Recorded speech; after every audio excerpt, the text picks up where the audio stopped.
Hello dear student, जय हिंद जय राजधानी में डॉक्टर रमेश यादव, राजधानी एजुकेशन ग्रुप पचकोड़े जोबनेर जयपुर से स्वागत करता हूं आप सभी का फिर से एक वेरी इंपॉर्टेंट वाले प्रोग्राम में। और ये है, और आज हम लोग चैप्टर नंबर 1 बीच में मिस कर दिया है, बाकी आगे 6 नंबर पे मतलब 4 पार्ट कंप्लीट कर चुके हैं। 28 नंबर का पोर्शन हम कंप्लीट कर चुके हैं और अब हम लोग पढ़ेंगे खरीफ की फसलों के रोग, डिजीजेज ऑफ खरीफ क्रॉप्स। तो शुरू करते हैं बिना टाइम खराब किए। सबसे पहले हम पढ़ेंगे बाजरे का डाउनी मिल्ड्यू। बाजरे का डाउनी मिल्ड्यू या ग्रीन ईयर दो होता है, हिंदी में कहते हैं मृदु रोमिलासिता और दूसरे का नाम है, ये देखो, मृदु रोमिलासिता और हरित बाली रोग। इंग्लिश में कहते हैं डाउनी मिल्ड्यू। अभी थोड़ी देर पहले पढ़ा था कि डाउनी मिल्ड्यू में क्या होता है, नीचे की साइड में कोटनी फंगल ग्रोथ पढ़ा था। भी कोटनी फंगल ग्रोथ होती है या डाउनी मिल्ड्यू ग्रोथ होती है। डाउनी मिल्ड्यू ग्रोथ पाई जाती है किसकी, फंगस की। और ये एक होती है green ear disease. Green ear में क्या होता है, जो बाली है ना, जिसको अपन सिट्टो बोलो गांव में, वो पूरा का पूरा पत्तियों में कन्वर्ट हो जाता है। अब इसके कई नाम है। लोकली इसको ना लोग जोगिया रोग भी कहते हैं। जोगिया, लोकल मतलब आसपास की, खुद की भाषा में इसको लोग जोगिया भी कहते हैं। तो ओ जोगिया डाउनी मिल्ड्यू होवेर, ओ जोगिया ग्रीन ईयर भी होवेर। इंडिया में इसको पहली बार देखा था E J Butler, father of Indian plant pathology या father of plant pathology in India. इन्होंने इसको पहली बार डिस्कवर किया था, इजे बटलर। तो पहले बार इंडिया में डाउनी मिल्ड्यू इजे बटलर ने ही देखा। बाजरे को सबसे ज्यादा नुकसान इसी से होती है। इसी बीमारी से सबसे ज्यादा नुकसान होता है 10 से 66%। यानी कि जहां पर 100 किलो बाजरा होने वाला था वहां पर 44 किलो से लेके 90 किलो तक हो सकता है। यानी कि 10 से लेके 66% का नुकसान हो जाता है। जहां इंडिया में बाजरा उगाते हैं वहां सब जगह बीमारी लग जाती है। 2 स्टेज होती है। एक तो मैंने जस्ट आपको बताया था डाउनी मिल्ड्यू स्टेज। अभी ये लक्षण आ गए, यहां पर आपको दिख नहीं रहे होंगे बच्चों। यहां पर लिखा हुआ है लक्षण, सिम्टम्स। क्या लिखा हुआ है, लक्षण या सिम्टम्स। तो सिम्टम्स को 2 भागों में बांट दिया गया। एक तो downy mildew stage. Downy mildew में मैंने जस्ट आपको थोड़ी देर पहले पढ़ाया था। क्या पढ़ाया था कि डाउनी मिल्ड्यू स्टेज में ना पत्तियों पे करेक्टर आते हैं। हाँ, फिर सर्वांगी इन्फेक्शन होता है। सर्वांगी मतलब पूरे प्लांट्स में इन्फेक्शन होता है ना, पत्ती पे पूरी पे इन्फेक्शन होता है। पत्तियां पीली पड़ जाएगी, पड़ जावली डाउनी मिल्ड्यू में पीली पत्ती पड़ जावली, है ना। डाउनी मिल्ड्यू में क्या होगा, पत्तियां तो पीली हो जाएगी। समझ में आ रहा है, आ रहा है। बच्चों के बहुत इंटेलिजेंट है।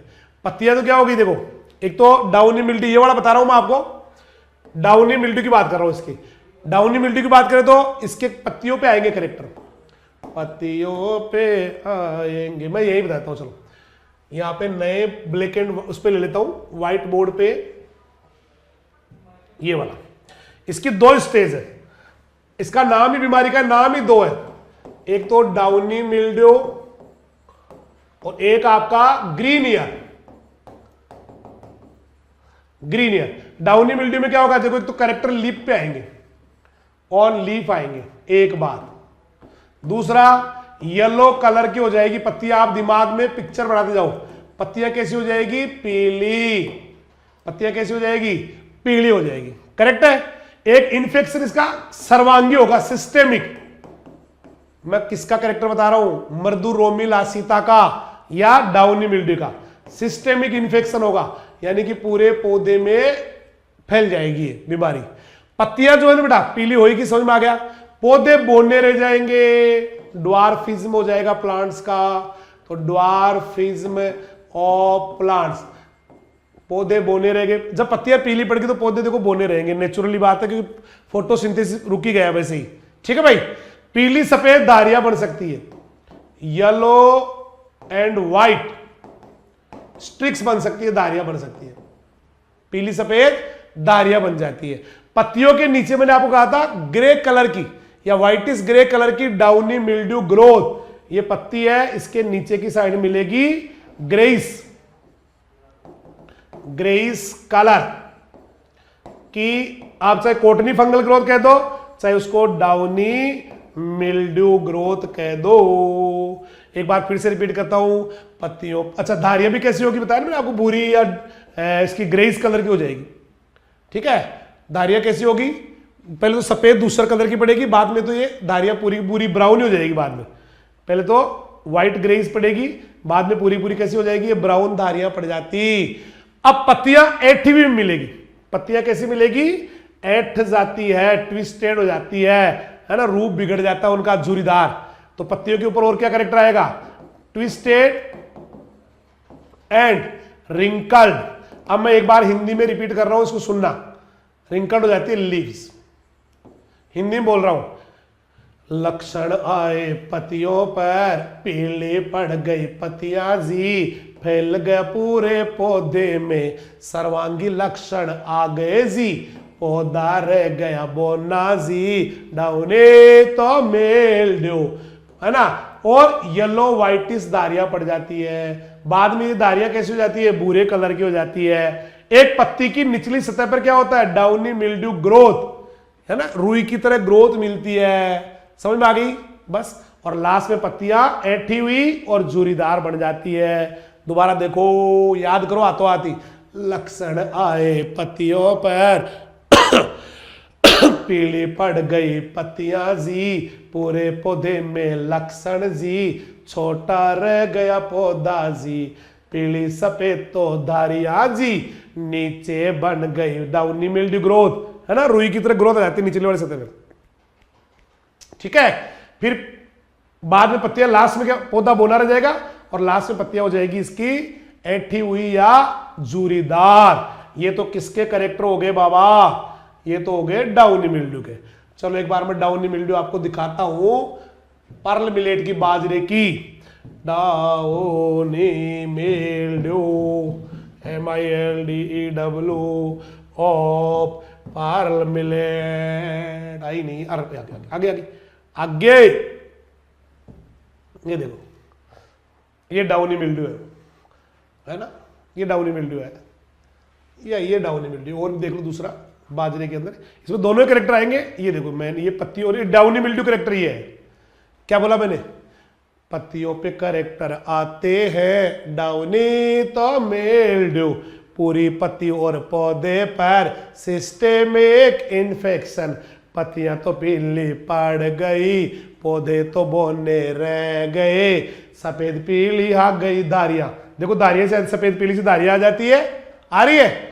और पत्तियों की निचली सतह पर क्या होता है, दूसरा रंग की डाउनी मिल्ड्यू ग्रोथ मिलती है, ग्रेइस कलर की डाउनी मिल्ड्यू ग्रोथ मिलती है, धारियां बाद में भूरी पड़ जाती है, पत्तियां पूरी पूरी ऐंठ जाती है, पत्तियां पूरी की पूरी झुर्रीदार हो जाती है।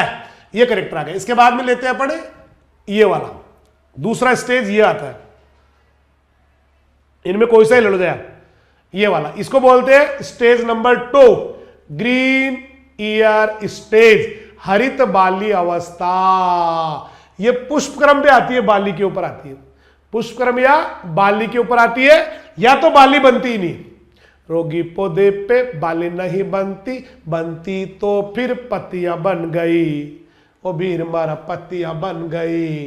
बाली के जो दाने होते हैं ना, या तो बाली नहीं बनेगी, और बाली बन भी गई तो देखो ये नीचे वाला एरिया है, नीचे स्पेशली नीचे दाने सारे पत्तियों में कन्वर्ट हो जाएंगे, लीफ लाइक स्ट्रक्चर बन जाती है। तो इस अवस्था में पुष्पक्रम पे कैरेक्टर, इन्फ्लोरेंस पे कैरेक्टर आते हैं, मतलब बाली पे लक्षण आते हैं। बाली या तो बनेगी ही नहीं, और बनेगी तो नीचे वाला हिस्सा पत्तियों में कन्वर्ट हो जाएगा, लीफ लाइक स्ट्रक्चर बन जाएगा, इसलिए इसका नाम ही क्या निकाल दिया, हरित बाली रोग। हरित, तो देखो डाउनी मिल्ड्यू स्टेज मैंने वर्ड टू वर्ड क्लियर कर दी है। इसके बाद में अभी आपको ग्रीन ईयर स्टेज भी क्लियर कर दी है कि पुष्पक्रम पे कैरेक्टर आएंगे, बालियां या तो बनेगी ही नहीं, बाली बन गई तो नीचे वाला हिस्सा जो है ना पत्तियां बन जाएगा, लीफ लाइक स्ट्रक्चर बन जाएगा, नाम ही क्या निकाल दिया, हरित बाली रोग। होता किससे है, स्क्लेरोस्पोरा ग्रेमिनिकोला, स्क्लेरोस्पोरा ग्रेमिनिकोला। अभी थोड़ी देर पहले आया था कि डाउनी मिल्ड्यू फंगस जो होती है ना, ओब्लिगेट पैरासाइट होती है। डाउनी मिल्ड्यू, पाउडरी मिल्ड्यू और रस्ट फंजाई, ये सारी क्या होती है, केवल लिविंग होस्ट पे ही रह सकती है, ओब्लिगेट पैरासाइट होती। तो हुआ तो किससे, स्क्लेरोस्पोरा ग्रेमिनिकोला फंजाई से डाउनी मिल्ड्यू, स्क्लेरोस्पोरा ग्रेमिनिकोला फंजाई से डाउनी मिल्ड्यू। होती कैसी है, ओब्लिगेट। अब आपके सिलेबस में जितने भी खरीफ वाली डिजीज है, खरीफ वाली, वो सारी सॉइल बोर्न या लगभग सीड बोर्न है। सॉइल बोर्न तो लगभग सारी है, मतलब जो फंगस आता है ना पहली बार, वो सीड से आए तो वो कहलाती है सीड बोर्न, बीज जनित। पहली बार बीमारी कहां से आ रही है, और अगर वो सॉइल से आए तो कहलाती है सॉइल बोर्न। ठीक है भाई। इसके बाद इसका जो सेक्सुअल स्पोर है, सेक्सुअल लैंगिक जनन में बढ़ने वाला बीजाणु, वो ऊ स्पोर होता है, और ये ऊ स्पोर ही मिट्टी में या बीजों में अगली फसल के लिए रहता है। डायग्राम भी दे रखे, देखो ये पहला क्या बना रखा है इन्होंने, ये पूरे वही बना रखे। पहले मर्दरोमिलासिता आ गई, ये आ गई है ना, गे, ये इसका स्पोरेंजियो 4 है और ऊपर स्पोरेंजिया लगे हुए हैं। ये कौन है, कौन है ये जो है ना, ये स्पोरेंजियो 4 है पूरा। स्पोरेंजियो 4 थोड़ी देर पहले मैंने बढ़ाया भी था अभी उसका, ये ऐसे ऐसे करके ऐसे करके ऐसे करके ऐसे करके स्पोरेंजियो 4 है। इस पे ये कौन लगे हुए, ऐसे स्पोरेंजिया लगे रहते हैं। ये हो गया, और ये इसका ओ स्पोर है, पीले पीले जो है ना, आप बुक में देखो डायग्राम में, ये इसके ओ स्पोर है, ओ स्पोर क्या होते हैं, निषिक्तांड है ना, निषिक्तांड इसके ओ स्पोर कहलाते हैं, या सेक्सुअल स्पोर होते हैं। अब लेते हैं इसको बचाओ। तो बचाने के लिए पहला उपाय है कल्चरल मेथड। प्रबंधन लिखा हुआ है यहाँ पे, आपके दिख नहीं रहा होगा, यहाँ प्रबंधन लिखा हुआ है, कल्चरल मेथड आ रहा है। कल्चरल मतलब एग्रोनॉमिकल, खेती वाले तरीके।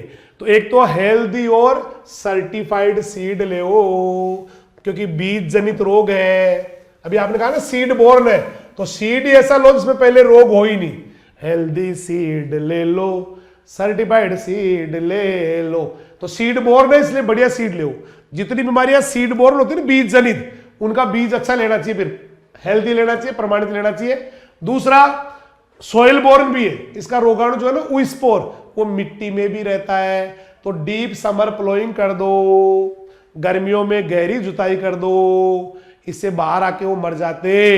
या फिर आपको कोई पौधा लगे ना भाई, सॉरी कोई कचरा पड़ा हो, खेत में पड़े जो पौधों के कचरा अवशेष है, उनको जला के नष्ट कर दो, या फिर उसको जमीन में गहरा गाड़ दो, जमीन में गहरा गाड़ दो। ठीक है। अब आओ केमिकल कंट्रोल। तो एक तो मेटालेक्सिल लेते हैं इसके अंदर। मेटालेक्सिल का तो क्वेश्चन आता रहता है कि किस डिजीज को रोकने के लिए मेटालेक्सिल या एप्रोन SD35 लेते हैं केमिकल कंट्रोल के रूप में। तो आंसर आएगा डाउनी मिल्ड्यू या ग्रीन ईयर डिजीज, स्क्लेरोस्पोरा ग्रेमिनिकोला। तो कितना लोगे मेटालेक्सिल, 6 ग्राम 1 किलो बीज के लिए, 1 किलो बीज 6 ग्राम मेटालेक्सिल मिक्स कर दो। चलो मेटालेक्सिल नहीं है तो कोई बात नहीं, डायग्राम मैंकोजेब ले लो। जो बीज 1 किलो बीज के लिए जो कवकनाशी लेते हैं ना फंजीसाइड, वो 2 से 3 ग्राम लेते हैं, लेकिन मेटालेक्सिल लिया यहां पर 6 ग्राम। मैंकोजेब तो 2 से 3 के बीच में 2.5 लिया है। या फिर एक तरीका और है कि बुआई के 21 दिन बाद, बुआई के 21 दिन बाद मैंकोजेब 2.5 ग्राम पर लीटर, 1 लीटर पानी में 2.5 ग्राम मैंकोजेब घोल के स्प्रे कर दो। या फिर मेटालेक्सिल और मैंकोजेब दोनों मिला के, मैंकोजेब का एक रिडोमिल MZ72 भी नाम होता है, इन दोनों को 1 लीटर में 2 ग्राम लेके, दोनों को लेके 2 ग्राम 1 लीटर में घोल के स्प्रे कर दो, स्वाहा। इसके बाद में सूडोमोनास फ्लोरेसेंस, ये कवकों को मारने के लिए काम में ले जाने वाला बैक्टीरिया है। सूडोमोनास फ्लोरेसेंस या ट्राइकोडर्मा, इनकी कल्चर ले लो या तो बीजोपचार कर दो उससे, सूडोमोनास से और ट्राइकोडर्मा से। ट्राइकोडर्मा को फ्रेंडली फंजाई भी कहते हैं, ये ना मित्र कवक है, फ्रेंडली फंजाई। और ये कौन है, बैक्टीरिया है। ठीक है। या तो इसको बीजोपचार कर दो या फिर स्प्रे कर दो, फोलियर स्प्रे पत्तियों पे छिड़क दो। ये वेराइटी है जिनके ऊपर नहीं लगता है। तो पूसा मोती बाजरा डाउनी मिल्ड्यू नहीं लगता, पूसा 23 बाजरा डाउनी मिल्ड्यू नहीं लगता, WCC 75 बाजरा डाउनी मिल्ड्यू नहीं लगता, ICM 451 डाउनी मिल्ड्यू नहीं लगता, ICMH 88088 डाउनी मिल्ड्यू नहीं लगता, रात 171 बाजरा डाउनी मिल्ड्यू नहीं लगता, पूसा मोती बाजरा डाउनी मिल्ड्यू नहीं लगता, पूसा 23 बाजरा डाउनी मिल्ड्यू नहीं लगता, WCC 75 बाजरा डाउनी मिल्ड्यू नहीं लगता, ICMH 451 बाजरा डाउनी मिल्ड्यू नहीं लगता, ICMH 88088 डाउनी मिल्ड्यू नहीं लगता, रात 171 बाजरा डाउनी मिल्ड्यू नहीं लगता। अगली बीमारी आ गई अर्गट। अर्गट रे मारा 20% नमक गोल रे।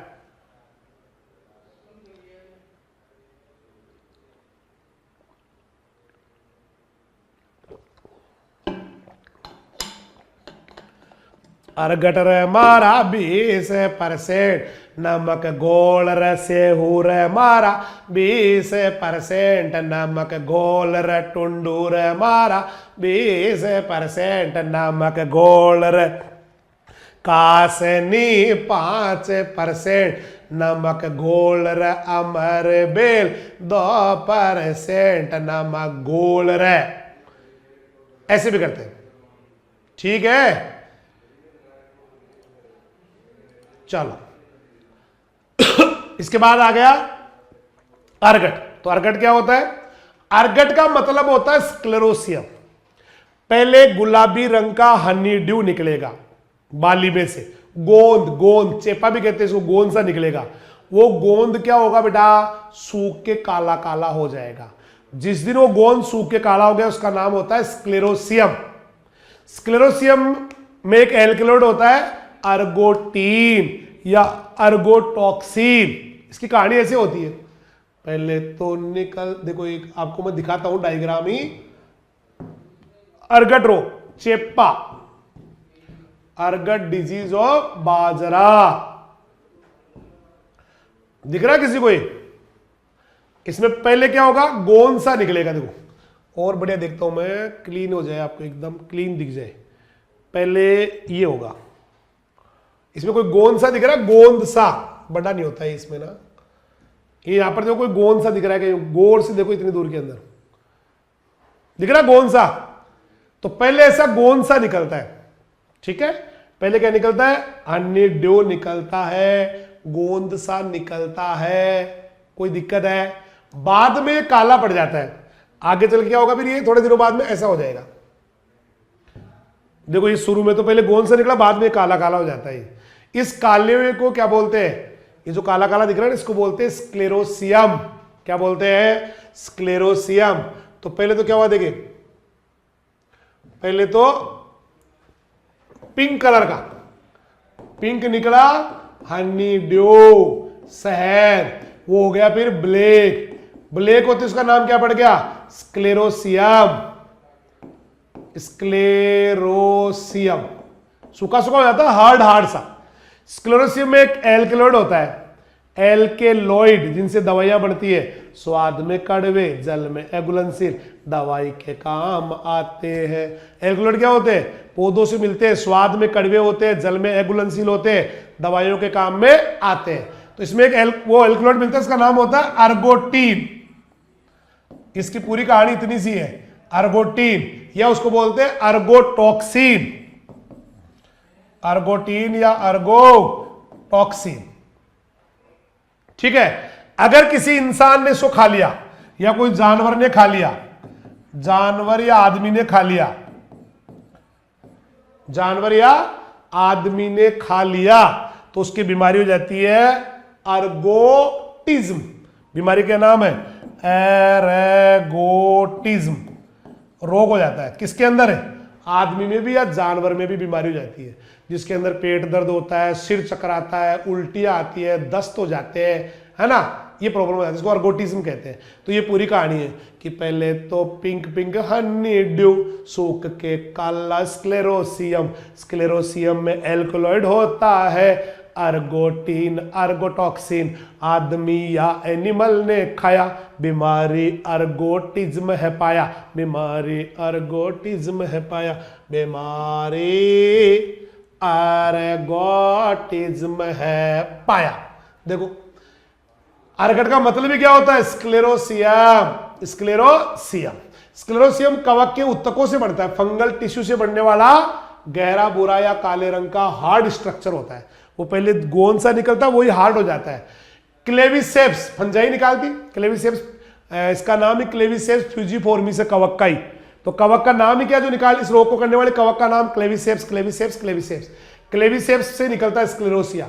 ये से एक एल्कलॉइड मिलता है, एल्कलॉइड का क्या नाम है, अर्गोटीन, अर्गोटॉक्सिन, अर्गोटीन, अर्गोटॉक्सिन। जिसको खाया एनिमल ने या ह्यूमन ने तो उसके अंदर हो जाता है अर्गोटिज्म। अर्गोटिज्म के क्या क्या लक्षण होते हैं, देखो पेट में दर्द होता, अर्गोटिज्म रोग में सिर है चकराता, अर्गोटिज्म रोग में उल्टी दस्त होते, अर्गोटिज्म रोग में ये हो जाता है। ठीक है भाई, तो अर्गट से अर्गोटिज्म हो गया रे बाबा। अब लेते इसके कैरेक्टर, लक्षण।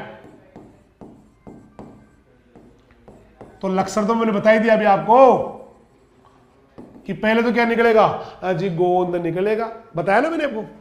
चलो मैं आपको एक व्हाइट पे दिखा देता हूं,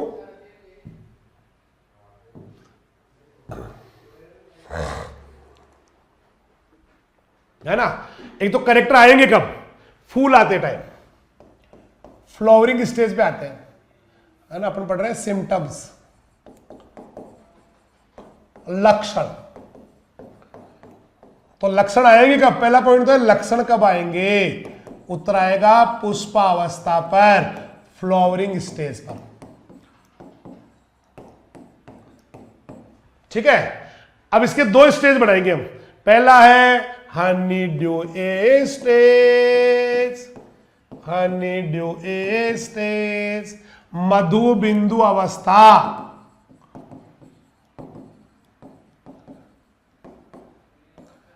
Honey due stage, honeydew में क्या होता है, मैंने आपको कहा था छोटी छोटी गुलाबी रंग की शहद जैसा पिंकिस, पिंकिस हनी ड्यू निकलेगा, पिंकिस हनी ड्यू,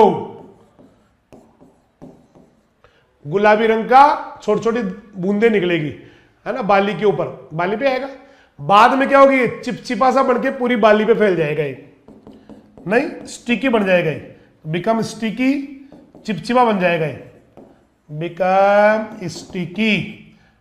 एंड कहां चला जाएगा, अराउंड द ईयर, ईयर के चारों ओर चला जाएगा, पूरी बाली पे आ जाएगा। मतलब पहले तो कहीं थोड़ा वो निकला, बाद में तो पूरी बाली चिपचिप हो जाएगी।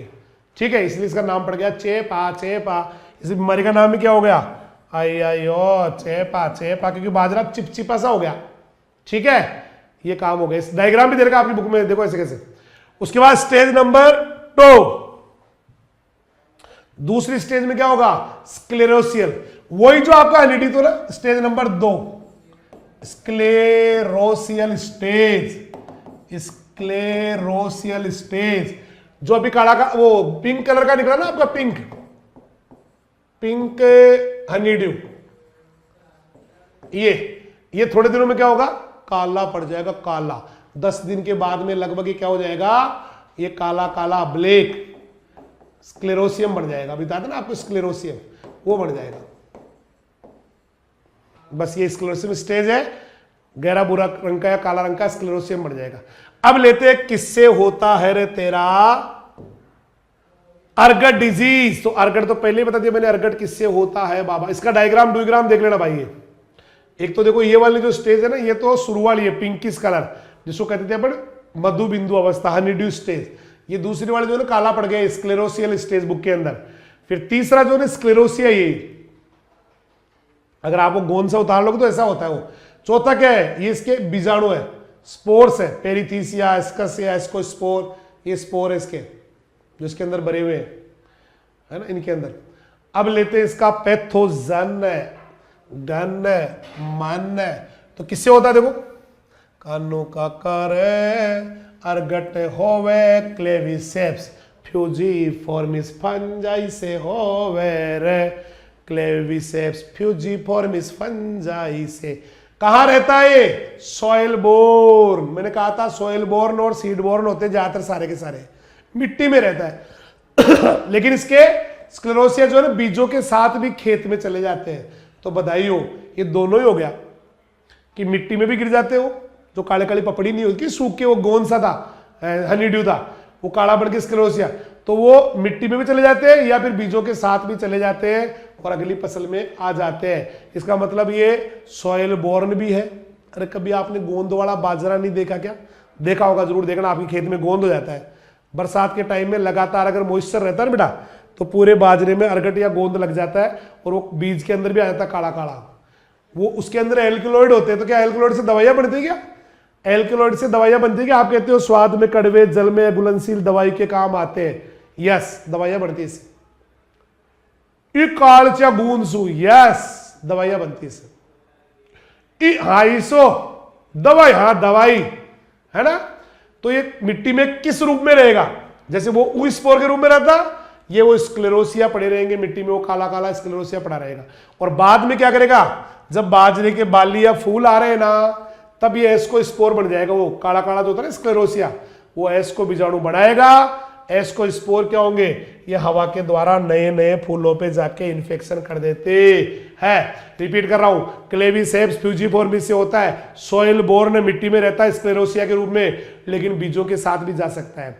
स्क्लेरोसिया के रूप में ये इसका अगली फसल में आता है। स्क्लेरोसिया मिट्टी में पड़ रहे थे, लेकिन जैसे बाजरा उगाया दोबारा आपने और उसके बाली आना शुरू हो गई, उस समय एस्को बीजाणु बढ़ जाते हैं और एस्को बीजाणु हवा से उड़ के किसी भी पौधे के ऊपर जाके पहुंच जाते हैं। कंट्रोल, आपको पता है मिट्टी में रहता है तो गर्मियों में गहरी जुताई कर दो। आपको पता है बीज के साथ भी आ सकता है, तो हेल्दी और स्क्लेरोसिया से फ्री बीज को ही काम में ले ओ। अगेती बुआई करके भी आप बचा सकते हैं। अगर खेत में कभी आपको इसका करेक्टर दिख रहा है तो हाथों हाथ ही रोगग्रस्त बालियों को जला दो, नष्ट कर दो। और अर्गट का बहुत अच्छा है 20% नमक का गोल। अर्गट हमारा 20% नमक गोल। तो 20% नमक का गोल ले लो। तैरने वाले जो बीज है ना, तैरने वाले स्क्लेरोसिया, उनको बाहर निकाल दो और नीचे बैठे बीजों को साफ करके छाया में सुखा के बो लेते हैं। तो 20% के नमक के गोल में डाल दे, तैरते हुए को बाहर निकाल दे, नीचे बैठे बीजों को पानी से धो ले, फिर सुखा के बो ले। ठीक है। एक कचरा जला दो, जैसे फसल कट गई उसके बाद में खेत में पड़ा हुआ कचरा उसको जला दो। अब आ गया केमिकल मेथड। केमिकल मेथड तो भाई साहब इजी है कि आप कोई सा फंजीसाइड ले लो, कॉपर ऑक्सीक्लोराइड ले लो 0.25%, जिनेब ले लो 0.25%, कार्बेंडाजिम ले लो, इनमें से कोई सा ले लो। कार्बेंडाजिम 0.1% या प्रोजिकोनाजोल ये ले लो 0.1%। पहला छिड़काव फूल आने के तुरंत पहले कर दो और बाकी 2 छिड़काव 7 से 10 दिन के गैप पे कर देते हैं। एक फंजाई भी लेते हैं, ये भी बहुत अच्छा क्वेश्चन है, फ्यूजेरियम शंभुसिनम। फ्यूजेरियम शंभुसिनम अर्गट के लिए लेते हैं, फ्यूजेरियम शंभुसिनम, फ्यूजेरियम। इसकी वैरायटी भी देखो बेचेंगे, उसकी भी आई थी। पूसा 23 बाजरा अर्गट नहीं लगता, पूसा 23 बाजरा डाउनी मिल्ड्यू भी नहीं लगता, WCC 75 बाजरा डाउनी मिल्ड्यू भी नहीं लगता, अर्गट भी तो नहीं लगता, ICMH 2882 डाउनी मिल्ड्यू और अर्गट दोनों ही नहीं लगते। अब आओ कॉटन विल्ट। कॉटन विल्ट, इसको मुरझान या उकटा या विल्ट कहते। जहां जहां कपास बोते वहां वहां कॉटन विल्ट। और काली मिट्टी में ज्यादा लगता है, कपास काली मिट्टी में बोते, ब्लैक कॉटन सॉइल में ही बोते हैं भाई ज्यादा, तो ब्लैक कॉटन सॉइल में ये बहुत ज्यादा लग जाता है। आओ इसके करेक्टर बताता हूं मैं आपको। करेक्टर क्या होंगे, जगह जगह से, कहीं पे ठीक है पौधे, कहीं पे बेकार हो खेत में, पेचेज में आएंगे। छोटे छोटे पेचेज में करेक्टर है आए, छोटे छोटे पेचेज में करेक्ट। स्मॉल पेचेज समझते हो, स्मॉल पेचेज। चलिए मैं आपको दिखाता हूं, देखो wilt of cotton, wilt of cotton दिखाया जाए, विल्ट ऑफ कॉटन दिखाया जाए।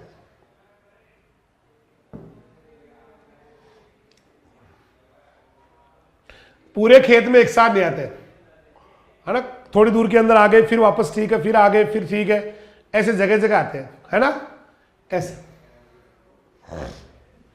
स्मॉल पेचेज में आते हैं। मतलब ये तो खैर पौधा है, जगह जगह थोड़ी दूर में आ गए, फिर ठीक है, फिर थोड़ी दूर में आगे, ऐसे होता है। खेत मिट्टी में पानी है, फिर भी पानी की कमी की तरह मुरझा जाता है पौधा, क्योंकि विल्ट का आपको पता है जाइलम जो होता है ना, जाइलम, जाइलम की जो वेसल्स होती है वो बंद हो जाती है, ब्लॉक हो जाती है ना। तो क्या लिखा है इसमें, नमी होने के बावजूद पौधा मुरझा गया। इसका मेन कैरेक्टर यही है। मेन कैरेक्टर क्या है, पानी है। देखो एक तो छोटे छोटे पेचेज में आएगा, कहीं आ गया, कहीं ठीक है, पूरे खेत में एक साथ नहीं आता है। खेत में पानी होने के बावजूद भी पौधा मुरझा जाता है, विल्टिंग हो जाता है, मेन कैरेक्टर है। पत्तियां पीली पड़ जाएगी, वो तो मुरझा गया तो पीली पड़ेगी, सूखने लग जाएगी, धीरे धीरे पूरा पौधा ही सूख जाता। अगर आप रोगी पौधे को उखाड़ के देखो ना जड़ों को, तो जाइलम जो वेसल है वो प्लगिंग हो गया उनका, वो बंद हो गई, ब्लॉक हो गई। और छाल हटा के देखोगे तो अंदर मेलानिन पिगमेंट भी दिखेगा अंदर, मेलानिन, जिसकी वजह से हमारी चमड़ी का कलर भी काला होता है या कलर होता है। तो उसके कारण जो है ना काला भूरे रंग का दारियां भी दिखेगी मेलानिन की वजह से। किसके अंदर, मेलानिन की वजह से। जब जड़ों की छाल हटाते हो, बार्क ऑफ द रूट को रिमूव करते हो, तो अंदर क्या दिखेगा, मेलानिन पिगमेंट के कारण भूरे काले रंग की पट्टियां या दारियां दिखती है। तो ये मान लेना कन्फर्म वही है बीमारी, ठीक है, वो की वही बीमारी पे तो है ना। ऐसे कैसे दिखे, देखो ये आ गया, जैसे ये मुरझा गया पौधा, ये देखो जाइलम फ्लोएम में, जाइलम का जो वेसल्स है वो प्लगिंग हो जाता है, जाइलम वाहिकाएं बुरी हो जाती है। ये इसका ना वो है, स्पोर्स है, रोगजनक है, क्लेमाइडोस्पोर इसको बोलते हैं, क्लेमाइडो, इसको मैक्रोकोनिडिया, माइक्रोकोनिडिया, और ये माइसीलियम। अब लेते हो होता किससे है, तो सारा लगभग सारे विल्ट ना फ्यूजेरियम फंजाई से होते हैं। तो ये भी क्या होगा, Fusarium oxysporum, FSP vasinfectum, Fusarium oxysporum, FSP vasinfectum. Soil borne बेटा, ये सारे सॉइल बोर्न है, खरीफ वाले टोटल, लेकिन बीज जनित होने की भी कहते हैं कि सबूत है। यहां कैसे रहता है मिट्टी के अंदर, एक तो कोनिडिया के रूप में, एक क्लेमाइडोस्पोर के रूप में रहता है, और जड़ों में इन्फेक्शन करता है। किस किस के रूप में, कोनिडिया, क्लेमाइडोस्पोर के रूप में रहता मिट्टी में, क्लेमाइडोस्पोर, कोनिडिया मिट्टी में रहता, फिर वापस जर्मिनेट होकर जड़ों में इन्फेक्शन कर देता है। अब चूंकि देखो ये सीड बोर्न है, सबूत मिले ना, अभी आया था ऊपर, तो हेल्दी और सर्टिफाइड सीड लेना चाहिए। नॉन होस्ट क्रॉप के साथ क्रॉप रोटेशन बनाना चाहिए। मतलब अब की बार कपास बो ही मत, अब की बार ना बाजरा बो दो, मक्का बो दो, ऐसे कर लो। एक जहां भी आपको लगे ना कि बीमारी है, उन पौधों को खेत से, रोग प्रभावित जो खेत है वहां से फसल के अवशेषों को लेके जला के नष्ट कर दो। समझ में आ रहा है क्या या नहीं आ रहा, आ रहा होगा, आ रहा है पक्का। चलो तो क्या क्या किया, अच्छा किया मैंने तो। एक तो हेल्दी और सर्टिफाइड सीड लिया, नॉन होस्ट क्रॉप प्लांट के साथ क्रॉप रोटेशन बढ़ाया, तीसरा फसल अवशेषों को जला के नष्ट कर दिया, है ना। एक डीप समर प्लोइंग, गर्मियों में, चूंकि ये वो भी तो है, सोइल बोर्न भी है, तो गर्मियों में गहरी जुताई कर दो, कवक मर जाएगा जो सोइल के अंदर है। सोइल सोलराइजेशन कर दो। व्हाट सोइल सोलराइजेशन, गर्मियों में एक पॉलीथीन की वो बिछा देते हैं, ठीक है, ऐसे पूरी पट्टी बिछा देते हैं बेटा, सही सही है। चलो बेटा, एक पूरी ना पॉलीथीन का पट्टी बिछा देते हैं, जिसमें से होकर सूर्य किरणें आ जाती है, लेकिन वापस नहीं जाती, गर्मी बढ़ जाएगी, मर जाएगा अंदर जो सोइल के अंदर है।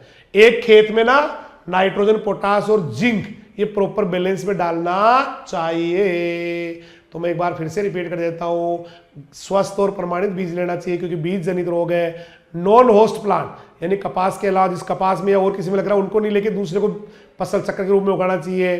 फसलों को जो कचरा है उसको जला देना चाहिए जहां पर वो आ गया फसल के अंदर बीमारी। एक गर्मियों में गहरी जुताई कर देनी चाहिए तो कवा अपने आप ही गर्मी से मर जाएगी। एक सोयल सोलराइजेशन कर देना चाहिए, पॉलीथीन की पट्टी बिछा के पॉलीथीन, और उससे गर्मी बढ़ा के मर जाता है उससे। और एनके और जिंक, एनके जिंक को बैलेंस देना चाहिए। इसके बाद में आ जाओ केमिकल वाला। केमिकल में कार्बेंडाजिम 0.1% का, कार्बेंडाजिम 0.1% से सी ट्रीटमेंट कर दो या तो बीजोपचार। 0.1% कैसे बनाते हैं? 1 ml 1 लीटर में लेके 1000 में 0.1 है, सारी उम्र एस्ट्रोसोफोर छिड़कना है, ला ला ला ला ला ला। सही चल रहा भाई? ऐसे करते, ठीक है बेटा? ये करते हैं तो ड्रेंचिंग वो करते, या फिर मिट्टी में भी दे सकते हो। खड़ी फसल में ड्रेंचिंग, ड्रेंचिंग जानते हो? सीधा ही मिट्टी में दे देते हैं, जैसे कोई इंजेक्शन लगाते हैं ना किसी के, ऐसी मिट्टी में दे देते हैं डायरेक्ट ही। अब आओ बायोलॉजिकल मैनेजमेंट। ट्राइकोडर्मा कल्चर बड़ी इफेक्टिव है। ट्राइकोडर्मा कई बार मैंने बता दिया आपको, ये फ्रेंडली फंजाई है, मित्र फफूंद है, यानी फफूंद या फंजाई होती होने को दो, लेकिन फफूंद ही कंट्रोल करने के काम में लेते हैं। इसे सॉइल ट्रीटमेंट कर दो। 1 हेक्टर में 4 किलोग्राम ट्राइकोडर्मा कल्चर का बुरकाव करा दो, या बीजोपचार भी कर सकते हो 4 ग्राम पर केजी के हिसाब से। इसके बाद कुछ वेराइटी है कॉटन की जिसमें लगता ही नहीं है। ये रहा आपका जयाधर कॉटन, जयाधर कॉटन, विल्ट नहीं लगता, जरीला कॉटन, विल्ट नहीं लगता, मोतीर कॉटन, विल्ट नहीं लगता, LD 694 कॉटन, विल्ट नहीं लगता, विजय कॉटन, विल्ट नहीं लगता, वेरुम कॉटन, विल्ट नहीं लगता। क्लियर? बीमारी नंबर 4, टिक्का हो, टिक्का हो। लीफ स्पॉट कह दो, पत्ती धब्बा कह दो, चाहे टिक्का कह दो, ये ग्राउंड नट में लगता है बेटा। मूंगफली का टिक्का रोग है ना, ऐसे भी कहते हैं मूंगफली का टीको, मूंगफली का टीको। तो मूंगफली एक खतरनाक रोग है, जहां लोग मूंगफलियां उगाते हैं सब जगह लगता है। टिक्का को लीफ स्पॉट भी कहते हैं। इससे पत्तियों पे धब्बे बढ़ जाते हैं खूब सारे। मूंगफली के टिक्को है, देखो मैं आपको दिखाता हूं, पत्तियों पे धब्बे बढ़ जाते हैं जी। Tikka disease of groundnut, tikka disease of groundnut. ये देखो धब्बे बढ़ जाते हैं। अब धब्बे बढ़ने से क्या होगा? सोचो आप, पत्तियों पे इतने धब्बे बढ़ गए तो फोटोसिंथेसिस करने के लिए क्लोरोफिल तो रहा ही नहीं। फिर क्लोरोफिल की जगह तो धब्बे बढ़ गए। धब्बे बढ़ते कैसे पता है आपको? लीफ स्पॉट कैसे बनते हैं? सेल डेड हो जाती है वहां से। अभी तो पढ़ा था थोड़ी देर पहले, लीफ स्पॉट में क्या होता है? सेल और टिश्यू मर जाते हैं वहां पर, तो ऐसे धब्बे बढ़ जाते हैं। तो इसके पत्तियों पे धब्बे बढ़ जाते हैं, फोटोसिंथेसिस कम हो जाता है, धीमा हो जाता है और पौधे कमजोर।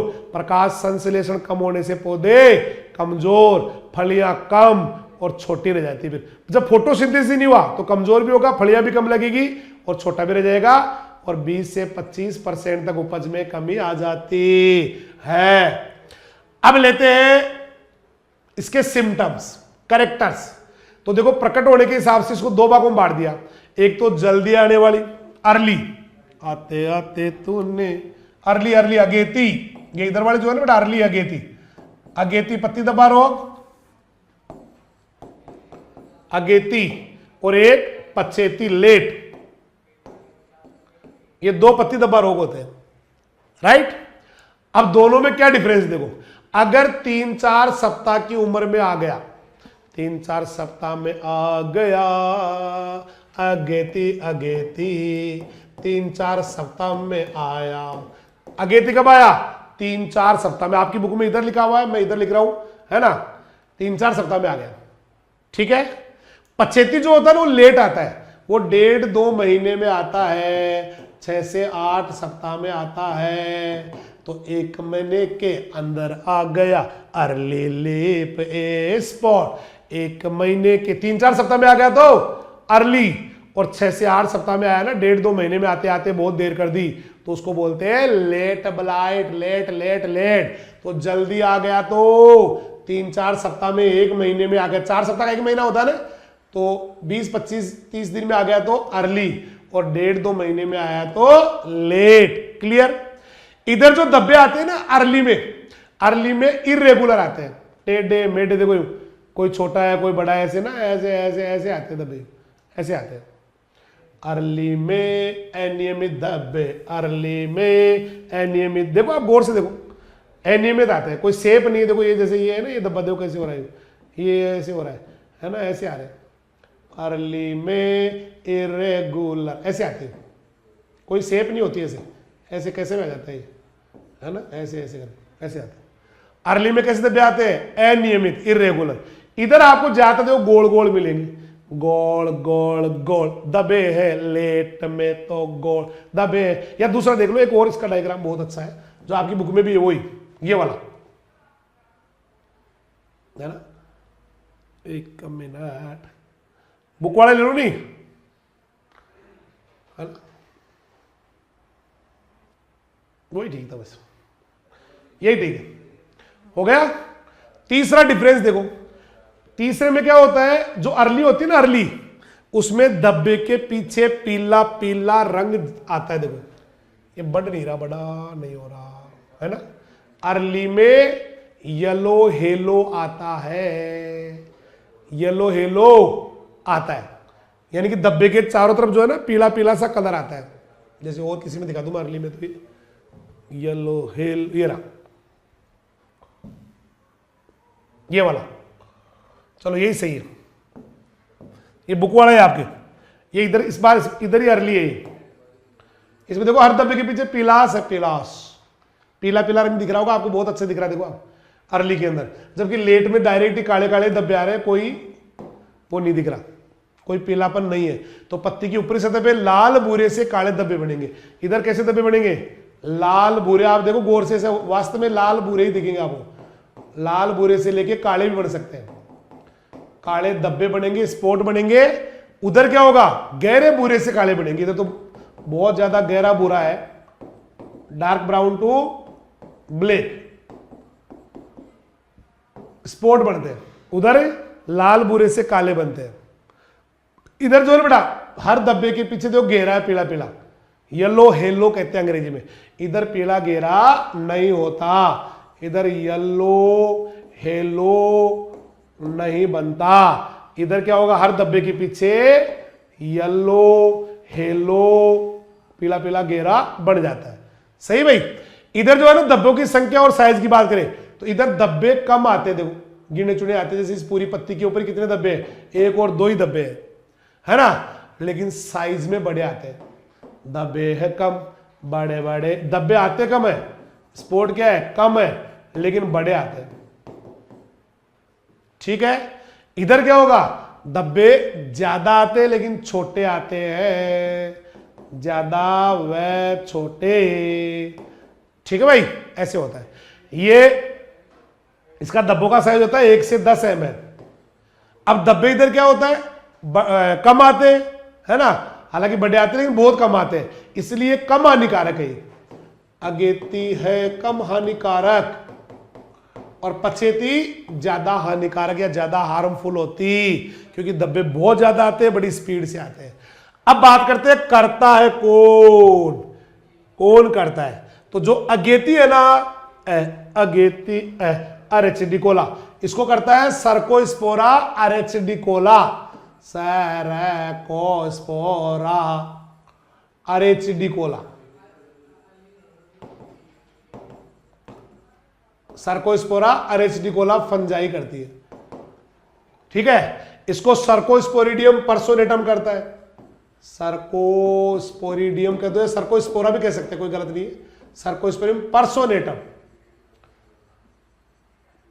यानी कि जिसके ए आ रहा है ना अरेचिडिकोला, तो करता भी अर्ली वाली अगेती को ही करता है। और पै, पचेती पै, पर्सोनेटम पै, पचेती पै, ऐसे याद करते हैं। भूलता ही नहीं आदमी, कभी जिंदगी में नहीं भूलेगा कि अगेती ए तो अरेचिडी कोला या अरेकिडी कोला ऐसे आएगा। अगेती अरेकिडी कोला, अगेती अरेकिडी कोला। और इधर क्या होगा, पचेती पै पर्सोनेटम, सर्कोस्पोरम सर्कोस्पोरिडियम पर्सोनेटम या सर्कोस्पोरा पर्सोनेटम भी कह देते हैं। ये देखो आपके अच्छा डायग्राम दे रखा नीचे, ये देखो इधर धब्बे कम आते हैं, बड़े आते हैं, येलो येलो होता है, इधर धब्बे ज्यादा आते हैं, है ना, छोटे आते हैं लेकिन ज्यादा आते हैं। वो अगेती जो है ना अरेचिडी कोला से होती है, अगेती अरेचिडी कोला पै पचेती पै पर्सोनेटम। ये इसका आपका इसका उसका दे रखा है, फंगस का डायग्राम दे रखा है। कोनिडियो ये क्या होते हैं, कोनिडिया इधर कोनिडियो स्पोर, ऊपर लग जाएंगे कोनिडिया इनके मैक्रो और माइक्रो ऐसे लग जाते हैं। तो यह भी पैथोजन पे आ गई। बताओ रोग कारक कौन, अभी तो बताया था अगेती अरेकिडी कोला या अरेचिडी कोला, एक ही बात है। क्यों अगेती किससे हो रही है, अर्ली वाले तो सर्कोस्पोरा अरेकिडी कोला, सर्कोस्पोरा अरेकिडी कोला या सर्कोस्पोरिडियम पर्सोनेटम। ये भी बीज जनित है, देखो बीज में भी रहता फंजाई, सोइल में भी रहता, यानी पहली बार फसल में जो बीमारी आएगी ना वो या तो बीज से आएगी तो बीज जनित है, या मृदा से आएगी तो मृदा जनित है। तो सोइल बोर्न और सीड बोर्न है। कवक के कोनिडिया मिट्टी से पत्तियों तक चले जाते, पत्तियों में करना रोग। तो अब आओ कैसे कंट्रोल करें, चूंकि ये सीड बोर्न है तो इसलिए अच्छा सीड काम में लो, हेल्दी एंड सर्टिफाइड। अगर पानी की सुविधा है तो जून या उससे पहले ही मूंगफली को बो दो, समय से पहले अर्ली सोइंग कर दो मूंगफली की।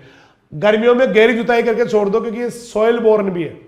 और 2-3 साल का फसल चक्र अपनाओ, ये सब में लिखा जा सकता है। ये आपकी खरीफ वाली सब में आ सकता है लाइन कि हेल्दी एंड सर्टिफाइड सीड, गर्मियों में गहरी जुताई और 2-3 साल का फसल चक्र, ये सब में आ सकता है। इसके बाद केमिकल पे आओ, थायरम या कैप्टान डायग्राम पर केजी के हिसाब से सीड ट्रीटमेंट। और खड़ी फसल में अगर बीमारी दिख रही है तो कार्बेंडाजिम 0.1% या फिर हेक्साकोनाजोल 0.2% या क्लोरोथेलोनिल 0.2% या पायरोक्लोस्ट्रोबिन 0.1% का 15-15 दिन के गैप से स्प्रे कर देते हैं। स्वाहा। समझ में आ रहा है क्या, आ रहा है पक्का, क्या पक्का सर। ऐसे ये अगला आ गया वायरस वाला, अगला ये इधर आएगा, ये वाला और रह गया अभी बायोलॉजिकल रह गया। बायोलॉजिकल में तो वो का वो ये जो पहले आ रहा था क्या, एक तो वही सुडोमोनास फ्लोरेसेंस, होने को तो बैक्टीरिया है बट फंजाई कंट्रोल करने के लिए, निमेटोड कंट्रोल करने के लिए काम में लेते हैं। ट्राइकोडर्मा ये फ्रेंडली फंजाई है, खुद ही फंजाई है, फंजाई कंट्रोल करती है। इनसे सीड ट्रीटमेंट या बीजोपचार भी कर सकते हैं या फिर पत्तियों पे छिड़काव भी कर सकते हैं। ICGS 10 मूंगफली टिक्का नहीं लगता, VRI 3 मूंगफली टिक्का नहीं लगता। ICGS 10 टिक्का नहीं लगता, VRI 3 मूंगफली टिक्का नहीं लगता। अब आ गया आपका पीनट क्लम्प वायरस डिजीज। बोले तो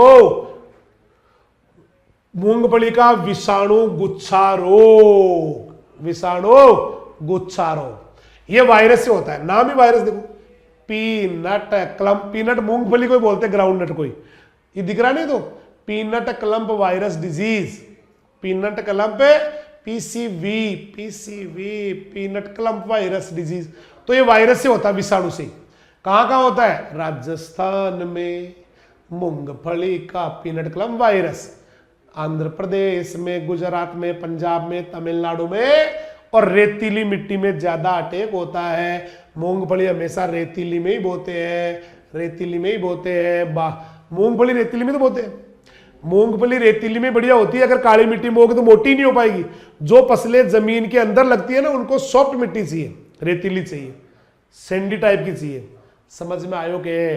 अब लेते हैं वायरस के क्या क्या नुकसान होते हैं, वायरस क्या क्या कर देता है इसके अंदर।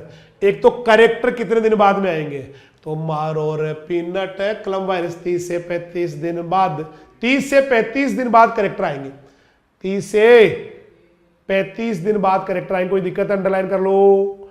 शुरुआत में चकतों के रूप में आएंगे ऐसे, देखो चकतों के रूप में आएंगे, कहीं पे पीला है कहीं ठीक है, कहीं पीला है कहीं ठीक है, ऐसे आएगा, है ना। पूरे खेत में एक साथ पौधे पीले नहीं पड़ेंगे या पूरे जो है ना बोने नहीं रहेंगे, चकतों के रूप में आएगा करेक्टर। तो छोटे छोटे स्मॉल पैचेज में आता। अब देखो करेक्टर क्या है, वायरसों के ज्यादातर तो सेम करेक्टर आते हैं। पत्ती पीली हो गई है ना, तो इसका नाम भी अब क्लम्प डिजीज है, तो पत्तियों गुच्छा बन जाएगा। पत्तियों क्या बन जाएगा, गुच्छा। तो छोटे छोटे चकतों के रूप में एक साथ में आता है।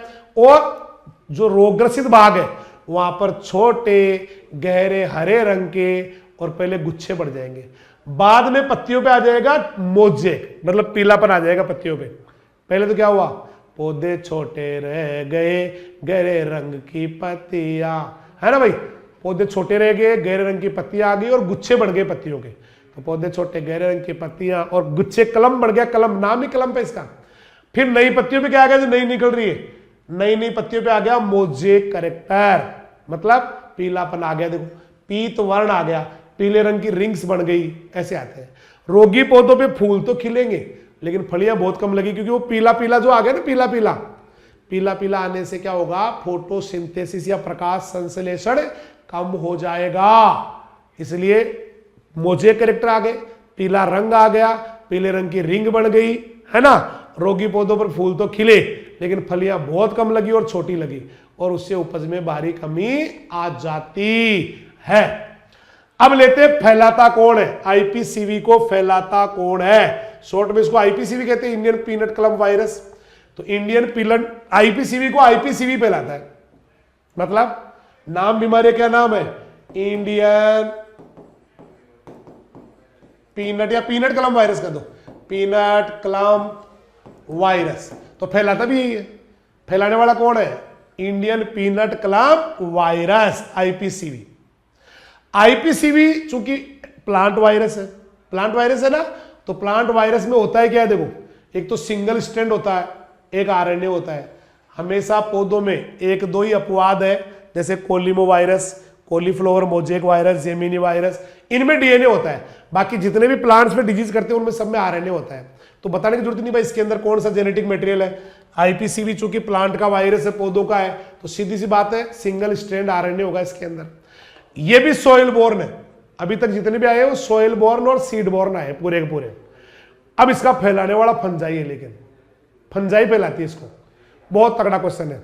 आईपीसीवी रे फैलावे पॉलेमिक्स ग्रेमिनिस फंजाई, आईपीसीवी रे फैलावे पॉलेमिक्स ग्रेमिनिस फंजाई, आईपीसीवी रे फैलावे पॉलेमिक्स ग्रेमिनिस फंजाई, आईपीसीवी रे फैलावे पॉलेमिक्स ग्रेमिनिस फंजाई, आईपीसीवी रे फैलावे। अब लेते हैं इसका कंट्रोल। चूंकि सीड बोर्न है तो हेल्दी और सर्टिफाइड सीड सब में लेते आ रहे हैं। चूंकि सोयल बोर्न है, कवक मिट्टी में भी रहता है, इसलिए गर्मियों में गहरी जुताई कर देते और आसपास के खरपतवारों को भी मार देते हैं। और जो रोगी पौधे उनको उखाड़ के जला देते, रोगिंग कहते हैं उसको, रोगिंग। वैसे रोगिंग होता है एक वेराइटी में दूसरे वेराइटी का पौधा मिल जाता है ना, अवांछित खरपतवार, रोगी वीड, उनको निकालना। एक ये तगड़ा इसका देखो, जहां होता है आईपीसीवी इंडियन पीनट क्लम्प वायरस, वहां पर आप मूंगफली बाद में बोना, पहले 100 किलो बाजरा बो 1 हेक्टर में, 100 किलो बाजरो, हाँ 100 किलो बाजरो 1 हेक्टेयर में। बाजरे की बीज दर होती है 4 से 5 किलोग्राम, बाजरे की बीज दर 4-5 किलो, लेकिन 100 किलो बोएंगे एक साथ ही। और फिर बोने के 15 दिन बाद भी खेत में उसको हल चला के पलट देंगे। फिर मूंगफली बोआ तो कम लगता है रे तेरा इंडियन पीनट क्लम्प वायरस। क्या किया आपने, पहले 100 किलो बाजरा बो दिया, 15 दिन बाद में हल चला के उसको खेत में पलट दिया, और फिर उसके बाद मूंगफली बोई। फसल चक्र के लिए सरसों या गेंदा उगा लेना चाहिए। अब की बार आपको मूंगफली नहीं बो के सरसों बोनी चाहिए, गेंदा बोना चाहिए। ये स्क्रीन बंद हो रही है। मई में मूंगफली की खेती फसल को लेके कंट्रोल कर सकते हैं, अर्ली क्रॉप भी ले सकते हो आप। मई में बो दो उसको, ठीक है। अब लेते हैं अपन लोग, अगेती फसल भी ले सकते हैं, बस हो जाएगा अपने, हो गया भाई। अब लेते हैं केमिकल कंट्रोल। केमिकल में कार्बेंडाजिम 0.1%, कार्बेंडाजिम 0.1%, कार्बेंडाजिम फंजीसाइड है 0.1% ले लेते हैं। या फिर कॉपर ऑक्सीक्लोराइड, ये भी फंजीसाइड है, 10 किलोग्राम पर हेक्टेयर, 1 हेक्टेयर के लिए 10 किलो लेके और मिट्टी में डाल देते हैं, उमरा में डाल दे, है ना, जो फरो बनती है ना अड़ से, उनमें डाल देते हैं। तो कॉपर ऑक्सीक्लोराइड फंजीसाइड को 10 किलोग्राम पर हेक्टेयर गोल बना के बुआई के टाइम उमरों में या कूड़ों में डाल देते हैं। उसको पानी के लिए बोलो इमराज को।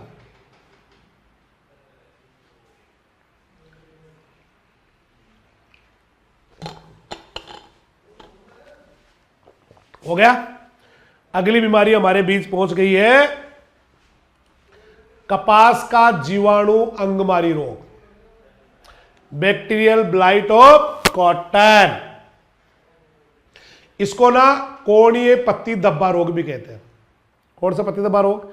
एंगुलर लीफ स्पॉट, या ब्लैक आर्म डिजीज के नाम से भी जाना जाता है, ब्लैक आर्म, ठीक है।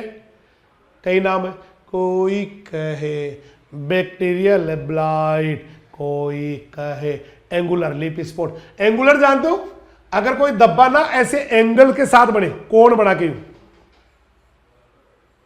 ऐसे बने, है ना, ऐसे इस तरह से बने, मतलब उसके ना धब्बा जो भी बने ना उसके यूं कोण आने चाहिए,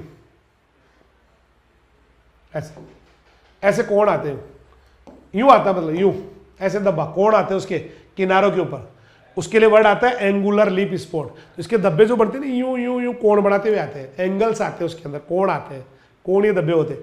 इसके अलावा इसका ब्लैक आर्म भी है, इसका साइड वाले जो भुजा है ना एक काली पड़ जाती है, काली काली, ठीक है। सीधा ही सिम्टम्स पे आ जाऊं, सिम्टम्स, चलो इसको सिम्टम्स को ना मैं आपको व्हाइट पे ले लेता हूं, करेक्टर्स। कौन सी डिजीज चल रही है सर? बैक्टीरियल ब्लाइट,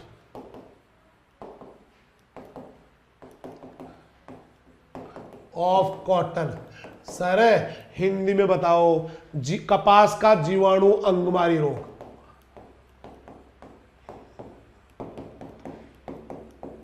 ये करेक्ट।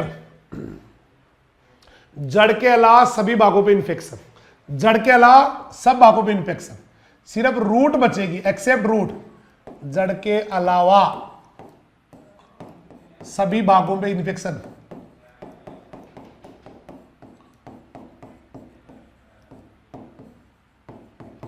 ये हो गया, ठीक है, जड़ के अलावा। अब कैसे लक्षण होंगे वो डिपेंड करता है कि वो कौन सी बीमारी है। तो ये अलग अलग टाइप की आती है। सबसे पहले हमारे बीच हम लेते हैं नंबर 1 पे, 1 नंबर पे, उसका नाम है सीडलिंग ब्लाइट। छोटी सी उम्र में ही ब्लाइट लग जाती है।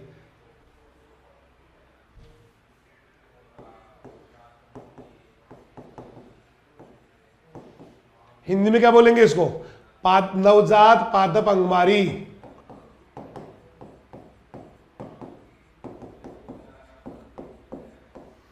नवजात पादप अंगमारी। इसमें क्या होता है देखो, इसमें जो नए नए पौधे निकलते हैं, नए नए जो नई सीडलिंग निकलती है, नया पौधा एकदम उगना ही शुरू किया है, उसके जो बीज पत्र होते हैं कोटिलीडंस, कोटिलीडंस या बीज पत्र,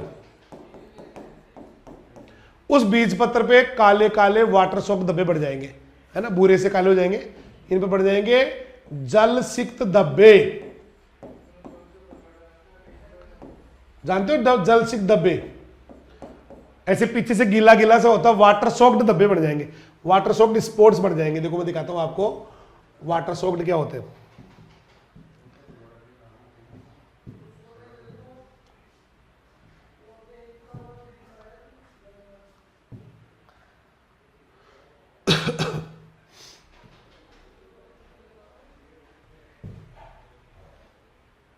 देखो देख किसी को दिख रहा हो, गई जैसे कोई गीला सा हो रहा है ना, पीछे से कोई कागज और पीछे पानी आ गया हो, ऐसे गीले गीले धब्बे पड़ जाते हैं, गीले गीले धब्बे से आ जाते हैं।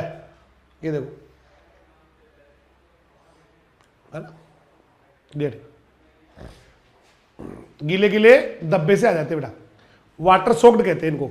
तो जो नए नए पौधे निकले ना, नए नए सीडलिंग ब्लाइट में, नवजात पौधे, उनके बीज पत्रों पे ऐसे धब्बे पड़ जाएंगे। बीज, ये तो पत्तियों पे है, वो बीज पत्रों पे पड़ेंगे। बाद में ये भूरे से काले हो जाएंगे धब्बे, है ना। बाद में क्या होंगे, कलर बदलेगा इन धब्बों का। वाटर सॉक्ड बोलते हैं, इंग्लिश वाले बच्चों के लिए आएगा वाटर सॉक्ड स्पॉट्स, ठीक है। बाद में क्या करेंगे, ब्राउन टू ब्लैक कलर के हो जाएंगे, ब्राउन टू ब्लैक, यानी कि भूरे से काले रंग के हो जाते हैं रे तेरे धब्बे। नई पत्तियों पे फैल जाएंगे और पौधा मुरझा के सूख जाएगा। इतने धब्बे हो जाएंगे कि पौधा फोटोसिंथेसिस नहीं कर पाएगा, सूख ही जाएगा बिना फोटोसिंथेसिस के। तो ये तो हो गया सीडलिंग ब्लाइट। मैं रिपीट कर दूं, जो नए नए नवजात निकलते हैं उनके साथ जो बीज पत्र लगा रहता है, बीज से निकलेंगे नहीं तो बीज पत्र साथ ही लगा रहता है, उसी पे धब्बे आ गए। बाद में धब्बे पूरे से काले हो गए, फिर पत्तियों तक आ गए ऊपर, और पत्तियों के बाद में तो ये पौधा मर ही जाएगा। इसके बाद सेकंड जो स्टेज है ना, दूसरी स्टेज, ये पहली हो गई जिसमें कोटिलेडन पे धब्बे आ गए। स्टेज नंबर 2, नंबर 2 जो आता है वो आता है आपका एंगुलर।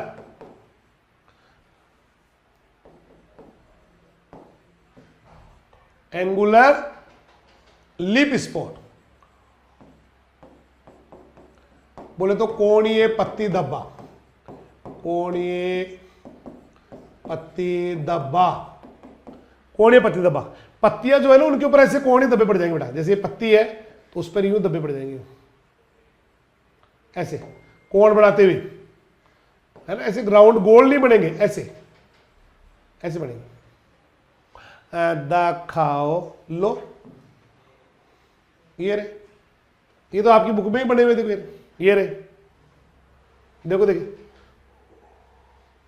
गौर से देखो इन धब्बों को। ये तो आपकी बुक में ही, देखो आप, कोई भी धब्बा एकदम गोल नहीं है, वो ऐसे ही यूं यूं यूं यूं कोण बढ़ते हुए, है ना। देखो कोण बने हुए, ये रहा कोण बना हुआ, ये कोण बना हुआ, इनको बोलते हैं angular lip spot. Angular lip spot, जिनमें एंगल्स बन जाते हैं धब्बों के अंदर ही। एंगुलर लिप स्पॉट, ये देखो, ये वाला वही है। तो ये देखो, देखा कच्चू, ऐसे दबे पड़ जाते हैं, तीखे तीखे कोण बनाते हैं। तो कोणीय अंगमारी में क्या होगा, जो परिपक्व पौधा है ना, बड़ा पौधा हो गया, उसकी पत्तियों के ऊपर, पत्तियों बन रहा नहीं, वाटर सॉक्ड धब्बे पड़ेंगे, वही जलसिक धब्बे पड़ेंगे, और वो कोणीय होंगे, लेकिन ऐसे कोण बनाते होंगे। और सूक्ष्म सिरिकाओं से, इसके बारीक बारीक ना, बाहर देखो ये छोटी छोटी लाइन सी बन जाती है, सूक्ष्म सिरिकाओं से। बोले तो माइनर जो है ना बेटा, वेनलेट है ना, सिराएं, उससे गिरे हुए होते हैं। इसके धब्बे के चारों ओर बारीक सी एक नली सी बन जाती है ऑटोमेटिकली, ऐसे हो जाता है। और ये धब्बे भी भूरे से काले में बन जाते हैं, सब धब्बे भूरे से काले में बन रहे हैं। अब आओ ब्लैक आर्म, तीसरा कैरेक्टर बताओ, ब्लैक आर्म। इसमें समझ में आ गया ना, पत्तियों पे कोणीय धब्बे पड़ेंगे, पत्तियों पे कोणीय धब्बे पड़ेंगे वाटर सॉक्ड, और उस धब्बे के चारों ओर, जैसे धब्बा है ना यूं है, उसके चारों ओर ना एक छोटी सी लाइन बन जाएगी, ऐसे ऐसे बन जाती है, ठीक है, ऐसे बन जाता है। इसके बाद अगली स्टेज है नंबर 3, तीसरी स्टेज है काली भुजा रोग, ब्लैक आर्म स्टेज, या कह दो इसको काली भुजा अवस्था। इसमें जो है ना पूरी पूरी टहनी काली पड़ जाएगी, पत्तियां काली पड़ जाएगी। देखो इसमें क्या होगा, तना और शाखाओं पर काले या रेखीय दसे हुए धब्बे बनेंगे। कहां पर, है ना, संकन दसे हुए, लेशियोन, और कहां बनेंगे, संकन, लेशियोन और स्टेम एंड ब्रांचेस।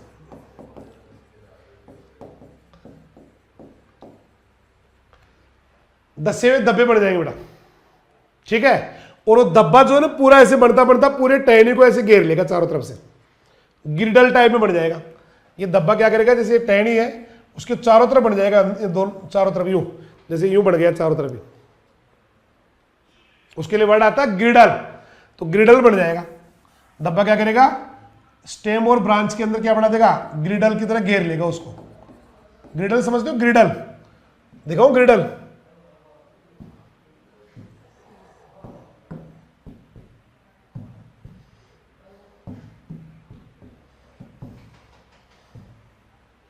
हालांकि वैसे बनाया हुआ है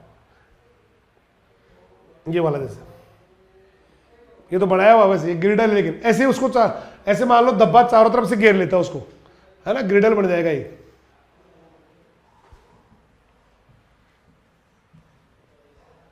ऐसे, है ना, ऐसे चारों तरफ से ना, ऐसे चारों तरफ से ही छाल हट गई है इस तरह, तो धब्बा भी ऐसे चारों तरफ बन जाएगा ऐसे। और बनने से बताओ पत्तियां क्या हो जाएगी, झड़ जाएगी, क्योंकि आपका फ्लोएम तो गया कहां से, ऊपर धब्बा तो सारा फ्लोएम को तो खा गया, है ना। तो स्वस्थ शाखाएं जो है ना बेटा, स्वस्थ शाखाओं की जगह काली काली शाखाएं बन जाएगी। मैंने क्या बोला कि सबसे पहले तने शाखाओं पे दसे हुए रेखीय धब्बे घेर के चारों तरफ से ग्रिडल उसने बना लिया, और उस ग्रिडल बनने से क्या होगा, पत्तियां झड़ जाएगी, गिर जाएगी, और स्वस्थ शाखाएं जो है ना बेटा उसकी जगह सूखी शाखाएं बढ़ जाएगी, काली काली हो जाएगी, है ना, सूखी और काली हो जाएगी। इसको बोलते हैं black arm stage, black arm stage. अब आओ नंबर 4। नंबर 4 है कॉटन बोल, है ना, रोट स्टेज, सड़ जाएगा पूरा पूरा बोल, है ना, बोल रोट कहते हैं उसको। क्या हो जाएगा, बोल रोट। बोल बोले तो इसका फ्रूट, वो पूरा का पूरा सड़ जाता है। देखो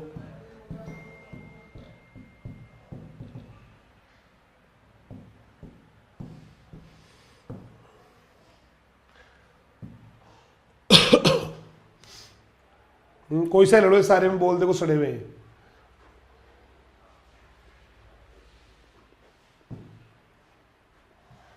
ऐसा सड़ जाता है।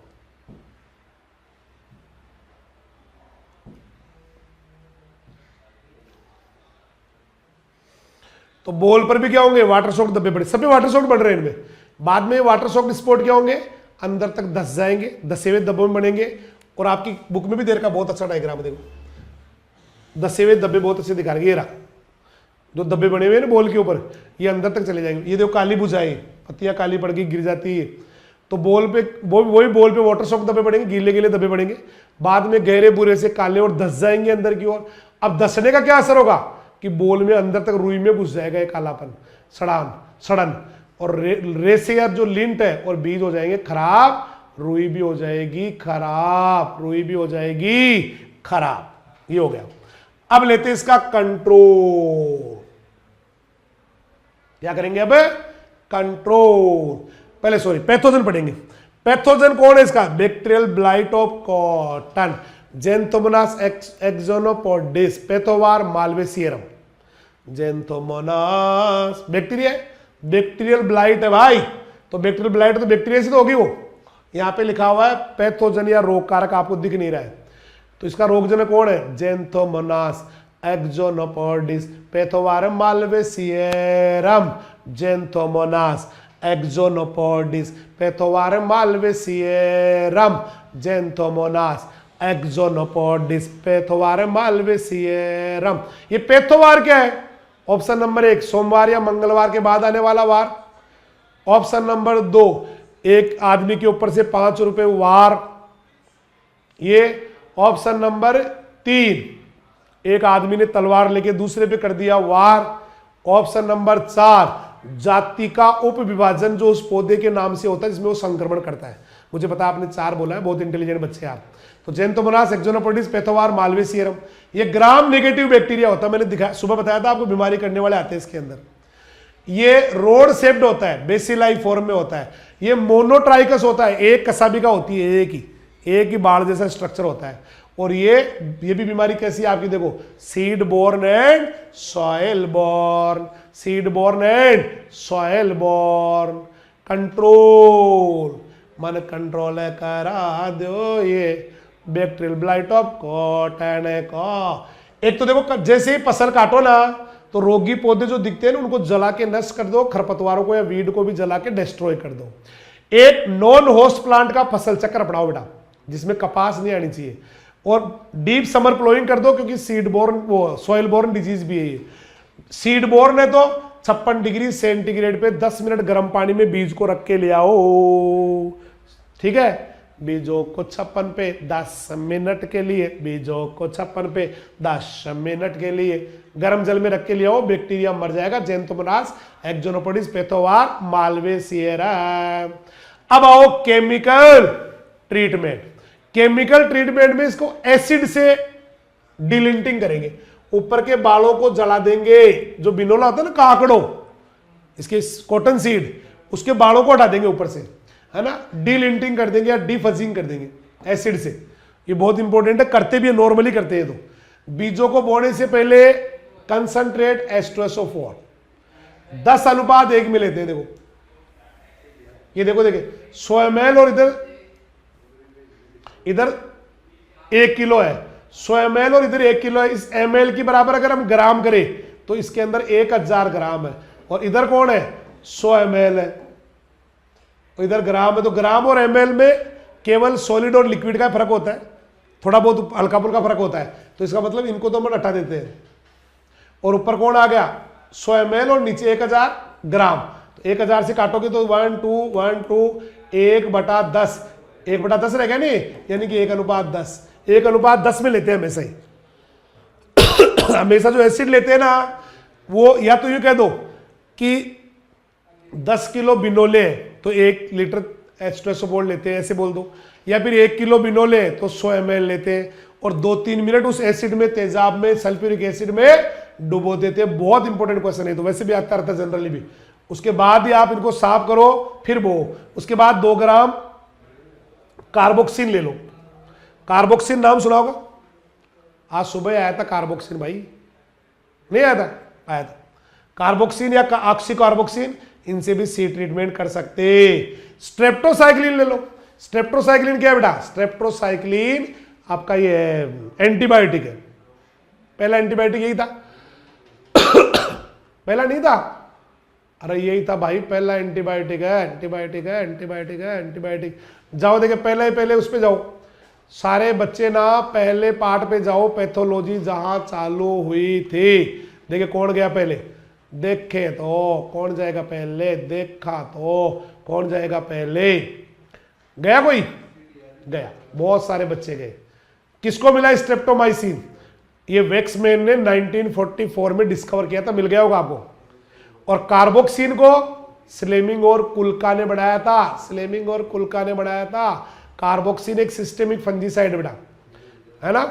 तो इन दोनों का यूज कर सकते हैं किसके लिए, किसके लिए, बैक्टीरियल ब्लाइट ऑफ कॉटन को कंट्रोल करने के लिए। तो ये हो गया आपका 0.3% कॉप्रोक्सिक्लोराइड ले लो, या स्ट्रेप्टोमाइसिन 50 से 100 ppm ले लो, 15-20 दिन के गैप पे 3 छिड़काव कर दो। इसके बाद में आ गया आपका ये बायोलॉजिकल में वही स्यूडोमोनास फ्लोरेसेंस। वही क्यों बोल रहा हूं, क्योंकि सब में यही तो लेते आ रहे हैं स्यूडोमोनास फ्लोरेसेंस। स्यूडोमोनास फ्लोरेसेंस होता क्या है कि सर, होता तो ये बैक्टीरिया है, बट कंट्रोल किसको करता है, कंट्रोल किसको करता है, ये फंजाई करता है या फिर निमेटोडो करता है। फिर ये कुछ वेराइटी देखो, ये कहां आ गया भाई, यही ऊपर है ना, ये वेराइटी है कुछ। LDS 11 कॉटन, बैक्टीरियल ब्लाइट नहीं लगता। LDH 91 कॉटन, बैक्टीरियल ब्लाइट नहीं लगता। LD 694 कॉटन, बैक्टीरियल ब्लाइट नहीं लगता। LHH 144 बैक्टीरियल ब्लाइट नहीं लगता। बदनावर 1 कॉटन, बैक्टीरियल ब्लाइट नहीं लगता। सुजाता कॉटन, बैक्टीरियल ब्लाइट नहीं लगता। खंडवा 2 कॉटन, बैक्टीरियल ब्लाइट नहीं लगता। एक बार repeat, LDH 11 cotton, bacterial blight नहीं लगता। LDH 91 कॉटन, बैक्टीरियल ब्लाइट नहीं लगता। LD 694 कॉटन, बैक्टीरियल ब्लाइट नहीं लगता। LHH 144 कॉटन, बैक्टीरियल ब्लाइट नहीं लगता। बदनावर 1 कॉटन, बैक्टीरियल ब्लाइट नहीं लगता। सुजाता कॉटन, बैक्टीरियल ब्लाइट नहीं लगता। खंडवा 2 कॉटन, बैक्टीरियल ब्लाइट नहीं लगता, नहीं लगता। आज्ञा आ गए हम 7 नंबर डिजीज के ऊपर, और यह है भिंडी का येलो वेन मोजेक। भिंडी का येलो वेन मोजेक, भिंडी का येलो वेन मोजेक वायरस बीमारी होती है। अगर यह बीमारी 35 दिन में लग गई और 35 दिन में वायरस लग गया, 94% भिंडी तो गई रे बापू। 94% भिंडी तो खत्म रे बापू। समझ में आया क्या? 94% तो खत्म। 100 किलो भिंडी होने वाली थी, 6 किलो हुई। हे भगवान, मार डाला। बस ये होता किसानों के साथ। तो 50 दिन में हुआ ना, 35 दिन पे नहीं होगा, थोड़ा लेट अटैक हुआ तो 84% गई। 84% का मतलब जहां पे 100 किलो होने वाली थी अब कितनी हुई सर? 16 किलो हुई। ठीक है, ऐसा होता है। अब लेते हैं होता कैसे है, कैसा दिखता है, मतलब सिम्टम्स लेते हैं। YVMVO ओकरा दिखाता हूं मैं आपको। YVMV ऑफ ओकरा। YVMV रजिस्टर नहीं देखना रे बाबा।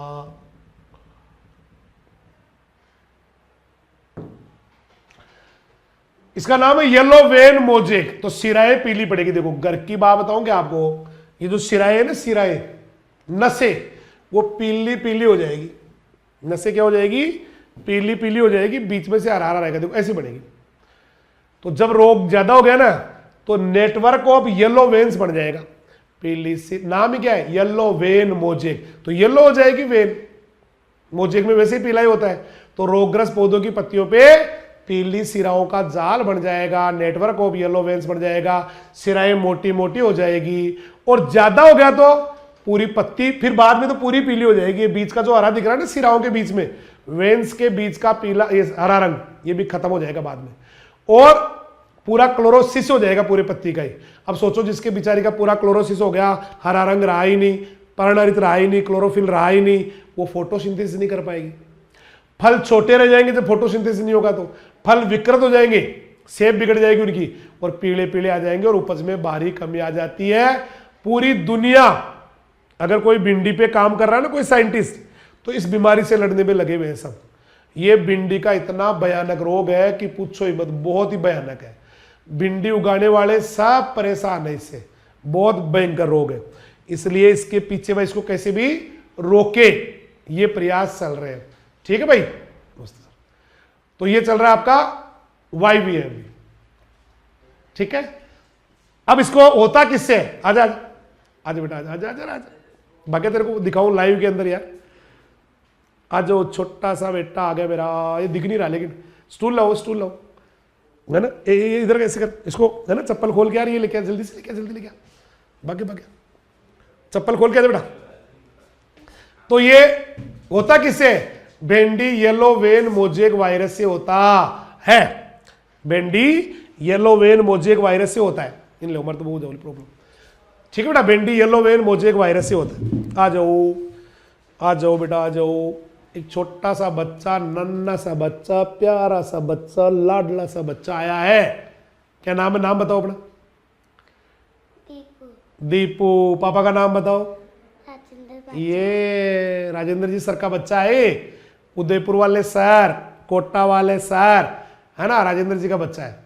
देखो उधर कितनी तालियां बज रही है ना, उधर उस साइड में देख रहे हैं बच्चे कितने खुश हो रहे हैं। सबको कुछ कहना चाहेगा? 2 शब्द, पढ़ाई वढ़ाई करो और ऐसे बढ़िया कुछ आदमी बनो, ऐसे बोलेगा? नहीं बोलेगा? बहुत प्यारा है, क्यूट सा बच्चा है। बच्चे देखते ही तो एनर्जी आ जाती है मेरे अंदर, तो बहुत तगड़ी वाली।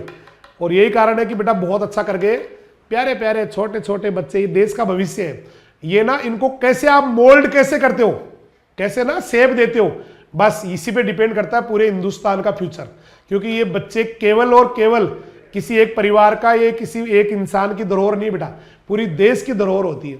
बच्चे जो है ना बेटा, किसी एक परिवार के लिए इंपॉर्टेंट नहीं होते, पूरे देश के लिए इंपॉर्टेंट होते हैं। परिवार के लिए तो खैर इंपॉर्टेंट है ही, नो डाउट, लेकिन पूरे देश के लिए इंपॉर्टेंट होते हैं। इनको सही दिशा देना, सही गाइडेंस देना, सही जो है ना मोटिवेशन, सही संस्कार देना बहुत जरूरी है। सबको हाथ हिला के हाय कर दो, हाय, ठीक है।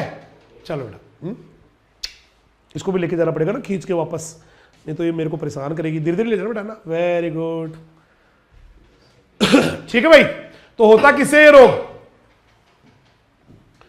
ये देखो किससे होता है, ये ना, हाँ, पीली पीली सिराओं का जाल बन जाता है, ये बताई दिया आपको। ये तो सारा का सारा होता किससे है, yellow vein mosaic virus, YVMV। भेंडी, ओ भाई भेंडी येलो वेन मोजेक वायरस। ये वायरस किस फैमिली में आता है, जेमिनी विरिडी। किस फैमिली में आता है भाई, जेमिनी विरिडी। जेमिनी विरिडी जो आता है ना, कल जेमिनी वायरस पढ़ा था अपन ने, उसमें DNA था, तो उसी के अंदर तो है ये। तो जेमिनी विरिडी फैमिली में आता है। इसका जीनस जो है ना बेटा, वो बिगोमो वायरस है, ठीक है।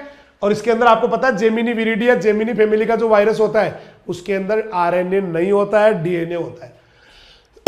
तो इसका जो अनुवांशिक पदार्थ है ना, जेनेटिक मटेरियल, वो सिंगल स्ट्रेन DNA होता है। कल ही बताया था, देखो डबल क्वेश्चन याद हो गया आपको। ये वायरस जो है बेटा, कई खरपतवारों में रहता है, Croton sparsiflora, Croton sparsiflora, Malvastrum species, Malvastrum species, Ageratum species, इन पे रहता है। तो भैया कहां रहता है ये भिंडी येलो वेन मोजेक वायरस, ये क्रोटोन स्पार्सिफ्लोरा पे रहता है, मालवेस्ट्रम पौधे पे रहता है, वीड पे रहता है, एजीरेटम पे रहता है, इन पे रहता है। फैलाएगी कौन, फैलाने वाली है whitefly, Bemisia tabaci, whitefly, Bemisia tabaci. और आपके तो किताब में तो कितने अच्छे अच्छे डायग्राम दे रखे, दो पीले पीले सिराए YVMV के कारण। फिर ये वायरस बता रखा है इन्होंने, ये वायरस है ना, जेमिनी वायरस, और ये फैलाने वाले वाहक है इसके, व्हाइट फ्लाई। अब लेते हैं इसका मैनेजमेंट। मैनेजमेंट में पहला पढ़ेंगे कल्चरल मैनेजमेंट। कल्चरल में क्या करते हैं भाई साहब, जैसे लक्षण दिखाई देंगे ना, पौधों को उखाड़ के जला देते हैं, रोगिंग कर देते हैं, उखाड़ के जला देते हैं, रोगिंग कर देते हैं। दूसरा, आसपास जो भी खरपतवार है ना, अभी 3-4 खरपतवारों को मैंने नाम बताया, किसी ने याद किया हो तो, Croton sparsiflora, Croton sparsiflora, Malvastrum species, Malvastrum species, और एजीरेटम। तो ये जो वीड है ना आसपास, उनको जला देना चाहिए। एक है सिस्टेमिक एक्वायर्ड रेजिस्टेंस, सर्वांगीण उपार्जित प्रतिरोधकता। केमिकल डाल के इसमें कुछ प्रतिरोधकता आ जाती है प्लांट्स के अंदर, है ना। Systemic acquired resistant SAR, salicylic acid से आ जाती है। मैंने 500 ppm सैलिसिलिक एसिड छिड़कवा दिया तो भिंडी में जो है ना इस रोग से प्रतिरोधकता आ जाएगी। फिर 200 ppm एसिटाइल सैलिसिक, ppm जानते हो कि ppm का पूरा नाम होता है पार्ट्स पर मिलियन। इसको सिंपली बोले तो mg पर लीटर, ppm बराबर mg पर लीटर, ppm बराबर mg पर लीटर, है ना। तो ये होता है। तो salicylic acid 500 ppm, acetyl salicylic acid है ना 200 ppm, या फिर बेंजोइक एसिड 1000 ppm छिड़को कि तो उस पौधों में रोग प्रतिरोधक क्षमता आ जाएगी, बीमारी लगेगी नहीं, डिजीज रेजिस्टेंस हो जाएंगे प्लांट। अब आओ केमिकल कंट्रोल, तो मक्खियां मारेंगे, व्हाइट फ्लाई को मारेंगे। रोगवाहक सफेद मक्खी की रोकथाम करने के लिए इमिडाक्लोप्रिड कितना 5 ml 15 लीटर में, डाइमिथोएट 1 ml 1 लीटर में 0.1% का घोल हो गया, मिथाइल डिमेटोन 1 ml 1 लीटर में 0.1% का घोल हो गया, 10 से 15 दिन के गैप पे छिड़क देते हैं। अब आओ बायोलॉजिकल मैनेजमेंट। रोगवाहक कीट को दूर रखना है तो नीम का तेल 0.2%, नीम की निम्बोली का एक्सट्रैक्ट NSK, नीम सीड कर्नेल एक्सट्रैक्ट, है ना, रात भर भिगो के निम्बोली को ऐसे निकालते हैं, 5% का स्प्रे कर देते हैं। अब कुछ वेराइटी है भिंडी की जिनमें नहीं लगता ये, परभनी क्रांति भेंडे, YVMV नहीं लगता, अरका अभय भेंडे, YVMV नहीं लगता, पंजाब 7 भेंडे, YVMV नहीं लगता, पंजाब पद्मिनी भेंडे, YVMV नहीं लगता, परभनी क्रांति भेंडे, YVMV नहीं लगता, अरका अभय भेंडे, YVMV नहीं लगता, पंजाब 7 भेंडे, YVMV नहीं लगता, पंजाब पद्मनी भेंडे, YVMV नहीं लगता। अब लेते हैं अगली बीमारी, बीमारी नंबर 8। ठीक है, इसके बाद एक और है, खरीफ वालों में तो नो टोटल है, तो लीप कर लो टोमेटो, लीप कर लो टोमेटो, है ना, पत्तियां मुड़ जाएगी इसके अंदर। लीप कर लो टोमेटो भी होता है, लीप कर लो कॉटन भी होता है, लीप कर लो चिल्ली भी होता है, मिर्च में भी लगता है और भी कहीं भी लगता है। तो इसको ना लोग लोकल भाषा में कहते हैं टमाटर का कोडी रोग, कोडी कोडी कोडी, पर्ण कुंचन टमाटर का, कोडी कोडी कोडी, लीप कर लो अब टोमेटो, माथा बंदी भी कहते हैं इसको, है ना, लीप कर लो अब टोमेटो। अगर 20 दिन के अंदर अंदर ये बीमारियां, ये वायरस लग गया, लीप कर लो वायरस लग गया ना, 92% टमाटर खत्म। 100 किलो टमाटर होने वाला था, 8 किलो हुआ, 100 का 8, 100 का 8, 100 का 8, 100 का 8, 100 का 8, बुरे हाल हो गए ना बेटा। अब लेते इसके सिम्टम्स। सिम्टम्स देखो, इसका नाम ही लीप कर्ल है, तो ये तो मान के चलना कि पत्तियां मुड़ेगी ऐसे, कप बन जाएगा, कप, कप दे बसंती, बसंती कप दे बस, वो रंग दे आता है यार है। देखो पत्तियां छोटी रह गई, लीप कर्ल है तो पत्तियां छोटी रह गई लीप कर्ल के अंदर, और मुड़ गई। मेन तो इसका करेक्टर है मुड़ना, यहां पे सिम्टम्स लिखा हुआ है, दिखता नहीं होगा आपको, सिम्टम चल रहे, सिम्टम, है ना, पत्तियां मुड़ के क्या बन गया, कप बन गया ऐसे, नाम ही लीप कर्ल है। पर्ण का कुंचन है, कुंचन यानी क्या होता है, संकुचन, सिकुड़ना। किनारे पत्तियों के पीले हो गए, तो पत्तियां है छोटी, मुड़ गई कप जैसी और पीली हो गई। शीर्ष पर गुच्छे बन गए, ऊपर ऊपर पत्तियों के ऊपर क्या बन गए, गुच्छे। पत्तियां खुरदरी टाइप की हो गई, रफ हो गई और मोटी हो गई। ठीक है, पत्तियों में क्या कैरेक्टर आया, पत्तियां छोटी रह गई लीप कर्ल ऑफ टोमेटो, पत्तियां कप जैसी हो गई लीप कर्ल ऑफ टोमेटो, किनारे पीले हो गए लीप कर्ल ऑफ टोमेटो, शीर्ष पे यानी टिप पे गुच्छे बन गए लीप कर्ल ऑफ टोमेटो, खोड़दारी खोड़दारी पत्तियां leaf curl of tomato, leaf curl of tomato, और मोटी हो गई। ये इसके मेन कैरेक्टर सारे के सारे। इसके अलावा भी देखो, जो सिराए हैं, वेन्स या वेनलेट्स, उपसिराए, सिराए और उपसिराए, वेन्स और वेनलेट्स, ये भी मोटी मोटी हो जाती है। पर्व संधियां छोटी, पर्व संधियां जानते होंगे, जैसे ये तना है तो यहां पर ये आपका वो आ गया, पर्व संधि आ गई, नोड है ना, नोड, तो ये बीच वाले जो इंटरनोड है ना, ये छोटे रह जाएंगे, पर्व संधि है, पर्व छोटे रह जाएंगे और पौधा बोना बोना लगेगा, झाड़ी जैसा लगता है, मतलब सारा ही हो गया। जिस दिन उसके पत्तियां मुड़ी ना, सब कुछ बेकार हो गया, किनारे मुड़ गए, पीली रह गई, फोटोसिंथेसिस सही नहीं हो रहा है ना, खुरदरी हो गई, मोटी हो गई, झाड़ी टाइप में बन गया पौधा, ज्यादा साइड वाले ब्रांचेस निकल के आ गई है ना, पौधे पीले हो गए, फल फूल जो है ना, अब फल फूल कहां से लगेंगे बीमारी में, तो फूल और फल बिल्कुल ही कम लगते या लगते ही नहीं है। ये इसके सारे के सारे करेक्टर है। अब लेते हैं होता किससे है, tomato leaf curl virus, tomato leaf curl virus, नाम ही उसका टोमेटो लीप कर्ल बीमारी है, तो होता भी किससे है, टोमेटो लीप कर्ल वायरस या tomato yellow leaf curl virus, tomato yellow leaf curl virus. ये भी जेमिनी विरिडी फैमिली में आता है। ये भी क्यों लगाया भैया, ऊपर वाला भी तो जेमिनी विरिडी में आ रहा था, है ना, और जेमिनी विरिडी फैमिली के जो वायरस होते हैं, जेमिनी फैमिली के जेमिनी वायरस है ना, और वही बिगोमो वायरस का जीनस है, सेम सेम। मैं सेम सेम क्यों बोल रहा हूं, क्योंकि इससे पहले आपने YVM भी पढ़ा था ना, भिंडी वाला येलो वेन मोजेक वायरस, उसका भी बिगोमो वायरस वही था, जीनस था जेमिनी विरिडी फैमिली थी, उसका भी एसएस डीएनए होता है। जेमिनी वायरस में एसएस डीएनए है, सिंगल स्ट्रैंड डीएनए होता है। अच्छा और किस में लगता है, तो कोई कारण, चिल्ली में लगता है, तंबाकू में लीप करल, पपीता में लगता है बीन का लीप करल, और धतूरे में भी लगता है। अब लेते हैं इसको फैलाएगा कौन, तो YVMV को भी और इसको भी, आपका क्या नाम है, tomato yellow leaf curl virus को भी, दोनों को ही फैलाती है whitefly Bemisia tabaci, whitefly Bemisia tabaci. और अमरबेल या कई बार बीजों के साथ भी वायरस चले जाते हैं। अब वायरस जो है ना बेटा, मारना इनको बड़ा मुश्किल होता है, तो क्या करना पड़ता है फिर, जैसे ही करेक्टर दिखेंगे, रोगी पौधों को उखाड़ के जला दो, रोगी पौधों को उखाड़ के जला दो, ठीक है, समझ में आया, रोगी पौधों उखाड़ के जला दो। दूसरा, खेत के आसपास से सारे वीड को जला दो, वीड वगैरह पर भी ये जो है ना मिल जाते हैं बेटा। इसके बाद व्हाइट फ्लाई और वायरस, इनसे फ्री टमाटर की पौध लेके आओ। ऐसी टमाटर की पौध लाएंगे जिसमें ना व्हाइट फ्लाई रहेगी ना टमाटर ये वायरस रहेगा।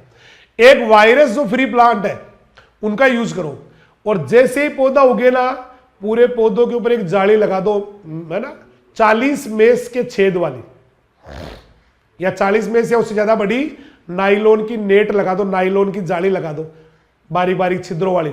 उससे क्या होगी, व्हाइट फ्लाई बैठ ही नहीं पाएगी और वायरस फैला नहीं पाती है, क्योंकि वायरस कभी ना मरते नहीं मारता राम, मतलब वायरस कभी ना कोई फैलाता नहीं इनको, तो व्हाइट फ्लाई फैलाती है। तो वायरस कभी ना फैलते नहीं फैलाता राम, कोई ना कोई वाह खाकर पहुंचाए अपने धाम। व्हाइट फ्लाई को कंट्रोल करने के लिए सेम प्रोसेस है पहले वाले, इमिडाक्लोप्रिड, वही 5 ml 15 लीटर पे जस्ट ऊपर आया था। डाइमिथोएट 1 ml पर लीटर 0.1%, मिथाइल डिमेटोर 1 ml पर लीटर 10-15 दिन के गैप से स्प्रे कर देते हैं। इसके बाद है बायोलॉजिकल मैनेजमेंट, तो रोगवाहक कीटों को दूर रखना हो तो नीम का तेल 0.2% या नीम की निम्बोली का सत, इसको शॉर्ट में बोला जाता है NSKE, नीम सीड कर्नेल एक्सट्रैक्ट, NSKE 5% का स्प्रे कर देते हैं। ठीक है भाई, चलो भाई सब कुछ वेराइटी जिनमें नहीं लगता, अर्काय रक्षक टमाटर, अर्काय रक्षक टमाटर, लिप कर्ल वायरस नहीं लगता, अर्काय अनन्या टमाटर, लिप कर्ल वायरस नहीं लगता, अर्काय सम्राट टमाटर, लिप कर्ल वायरस नहीं लगता। ये बहुत इंपॉर्टेंट है। अब आगे लास्ट खरीफ की disease, early blight of potato, early blight of potato, early blight of potato, early blight of potato. ये नहीं, पोटैटो क्या है, tomato, tomato sorry, early blight of tomato, potato नहीं, टोमेटो, टोमेटो। ये देखो देखो देखो, टारगेट बोर्ड इफेक्ट है, और देखो देखो टारगेट बोर्ड इफेक्ट है। अगर आपको पता नहीं दिख रहा है कि नहीं दिख रहा है, मुझे नहीं पता, दिख रहा है, ऐसा करने से दिख रहा है ना। इसमें क्या होता है, ऐसे देखो घेरा सा आता है, यूं घेरा सा आता है, यूं टारगेट बोर्ड इफेक्ट ऐसे आता है।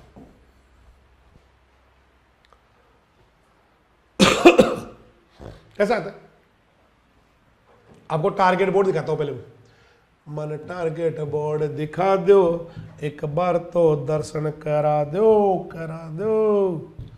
टारगेट बोर्ड, ये वाले, ये आता ना, या फिर ये वाले, लाइनिंग लाइनिंग अब आपको दिख नहीं होगी शायद, है ना, खूब सारी लाइन आती है वाले, दिख रहा है, ऐसा दिखता है इसमें। तो पत्तियों पे क्या होंगे, गोलाकार या थोड़े कोणी भी, एंगुलर भी बन सकते हैं, हल्के भूरे रंग के धब्बे बढ़ते, ये देखो हल्के भूरे रंग के धब्बे हैं, थोड़े कोणीय हो सकते हैं, थोड़े गोल भी हो सकते हैं, धब्बे बनते हैं। और पीछे येलो हेलो भी बनता है, इसके पीछे पीला पीला कलर भी आता है धब्बे के चारों ओर। और धब्बे के अंदर थोड़ा पुराना धब्बा हो गया ना, तो उसके अंदर ऐसे गोल गोल लाइनें आएगी, ऐसे मैंने बताया ना भी आपको बना के गोल गोल ऐसे आएंगी। पुराने जो गहरे रंग के धब्बे हैं उसमें गोल चक्कर बनाती हुई हल्के रंग की लाइनें आएगी, कॉन्सेंट्रिक लाइन कहते हैं उनको इंग्लिश में, हिंदी में कहते हैं सहकेंद्रीय लाइनें। इसको बोलते हैं टारगेट बोर्ड इफेक्ट, इसका मेन कैरेक्टर है target board effect. Early blight of tomato, target board effect, early blight of tomato, ऐसे आते हैं। पत्तियां जली जली नजर आती है, धब्बे जो है ना बेटा बाद में पत्ती के डंठल पे आ जाते हैं, है ना, स्टॉक पे या पेडिसल पे आ जाते हैं, तने पे आ जाते हैं, और पूरा फल सड़ जाता है और उपज में कमी आ जाती है।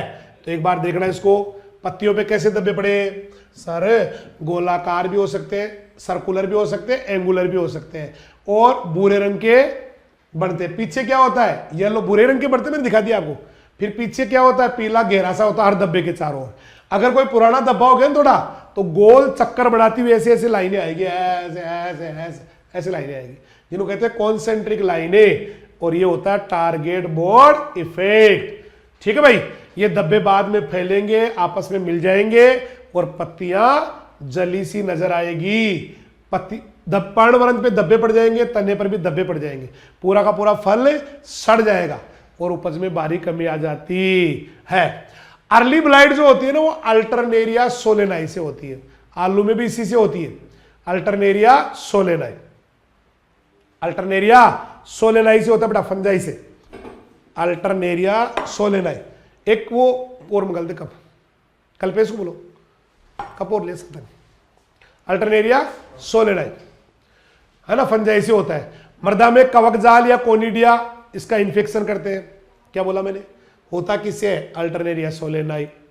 ये दो होते हैं देखो, पछेती हो ना, पछेती लेट ब्लाइट, तब तो पछेती फाइटोप्थोरा इन्फेस्टांस, और अगेती हो ना अगेती अल्टरनेरिया सोलेनाई, ये इसके रोग कारक है। यहां पे लिखा हुआ पैथोजन आपको दिख नहीं रहा है, तो ये अल्टरनेरिया सोलेनाई से होता है। ये मिट्टी में पड़ा रहता है माइसीलियम के रूप में और कोनिडिया के रूप में, और इन्फेक्शन कर देता है।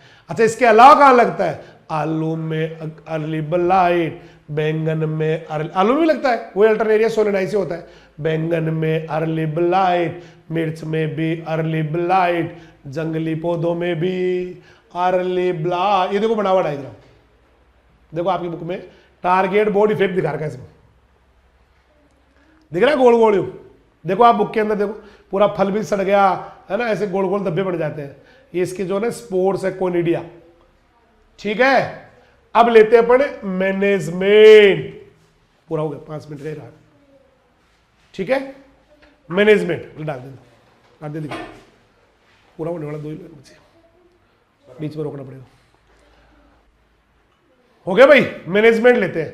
सबसे पहला है वही कल्चरल मैनेजमेंट, खेत में पड़े हुए अवशेषों को जला के नष्ट कर दो। गर्मी के दिनों में खेत की कर दो गहरी जुताई, क्योंकि सॉइल बॉर्न है, सॉइल बॉर्न है भी। एपर्पोसिव फसलों का लंबा फसल चक्र अपनाओ, नॉन होस्ट प्लांट के साथ क्रॉप रोटेशन, एक जैसे रोगी पौधा दिखाई दे उसको जला के नष्ट कर दो। तो खेत में पड़े हुए रेजिड्यू जला दो, खेत की गहरी जुताई करवा दो, नॉन होस्ट प्लांट का क्रॉप रोटेशन करवा दो, मतलब फसल चक्र बढ़ा दो, और जैसे कोई बीमारी में दिखे ना किसी पौधे में, उसको निकाल के जला दो, नष्ट कर दो। अब लेते हैं केमिकल कंट्रोल। तो रोग दिखाई देते ही मैंकोजेब डाईग्राम पर लीटर, मतलब 0.25% का हो गया, या कॉपर ऑक्सीक्लोराइड डाईग्राम पर लीटर, वही 0.25% का हो गया, या डाइफेनोकोनाजोल 1 ml पर लीटर 0.1% का हो गया, या हेक्साकोनाजोल 1 ml पर लीटर, या अजोक्सिस्ट्रोबिन 1 ml पर लीटर का 10 से 12 दिन के गैप पे स्प्रे कर देते हैं। और लास्ट पॉइंट आ गया अभी, तो बायोलॉजिकल मैनेजमेंट। बायोलॉजिकल मैनेजमेंट में वो का वो ये पहले वाला ही, वही स्यूडोमोनास फ्लोरेसेंस होता है, बैक्टीरिया कंट्रोल करता है फंजाई को या निमेटोड को, या अदरक का एक्सट्रैक्ट, जिंजर एक्सट्रैक्ट 10% का घोल भी छिड़कवा सकते हैं। और अर्का सम्राट टमाटर अर्ली ब्लाइट नहीं लगता, अर का है रक्षक टमाटर, अर्ली ब्लाइट नहीं लगता। खरीफ के रोग पूरे हो गए। तब तक के लिए सभी को नमस्कार, जय हिंद, जय राजधानी, सत श्री अकाल, सब्बा खेर, वाहे गुरु दी फतेह, खुदा हाफिज, अल्लाह हाफिज, राम राम साहब।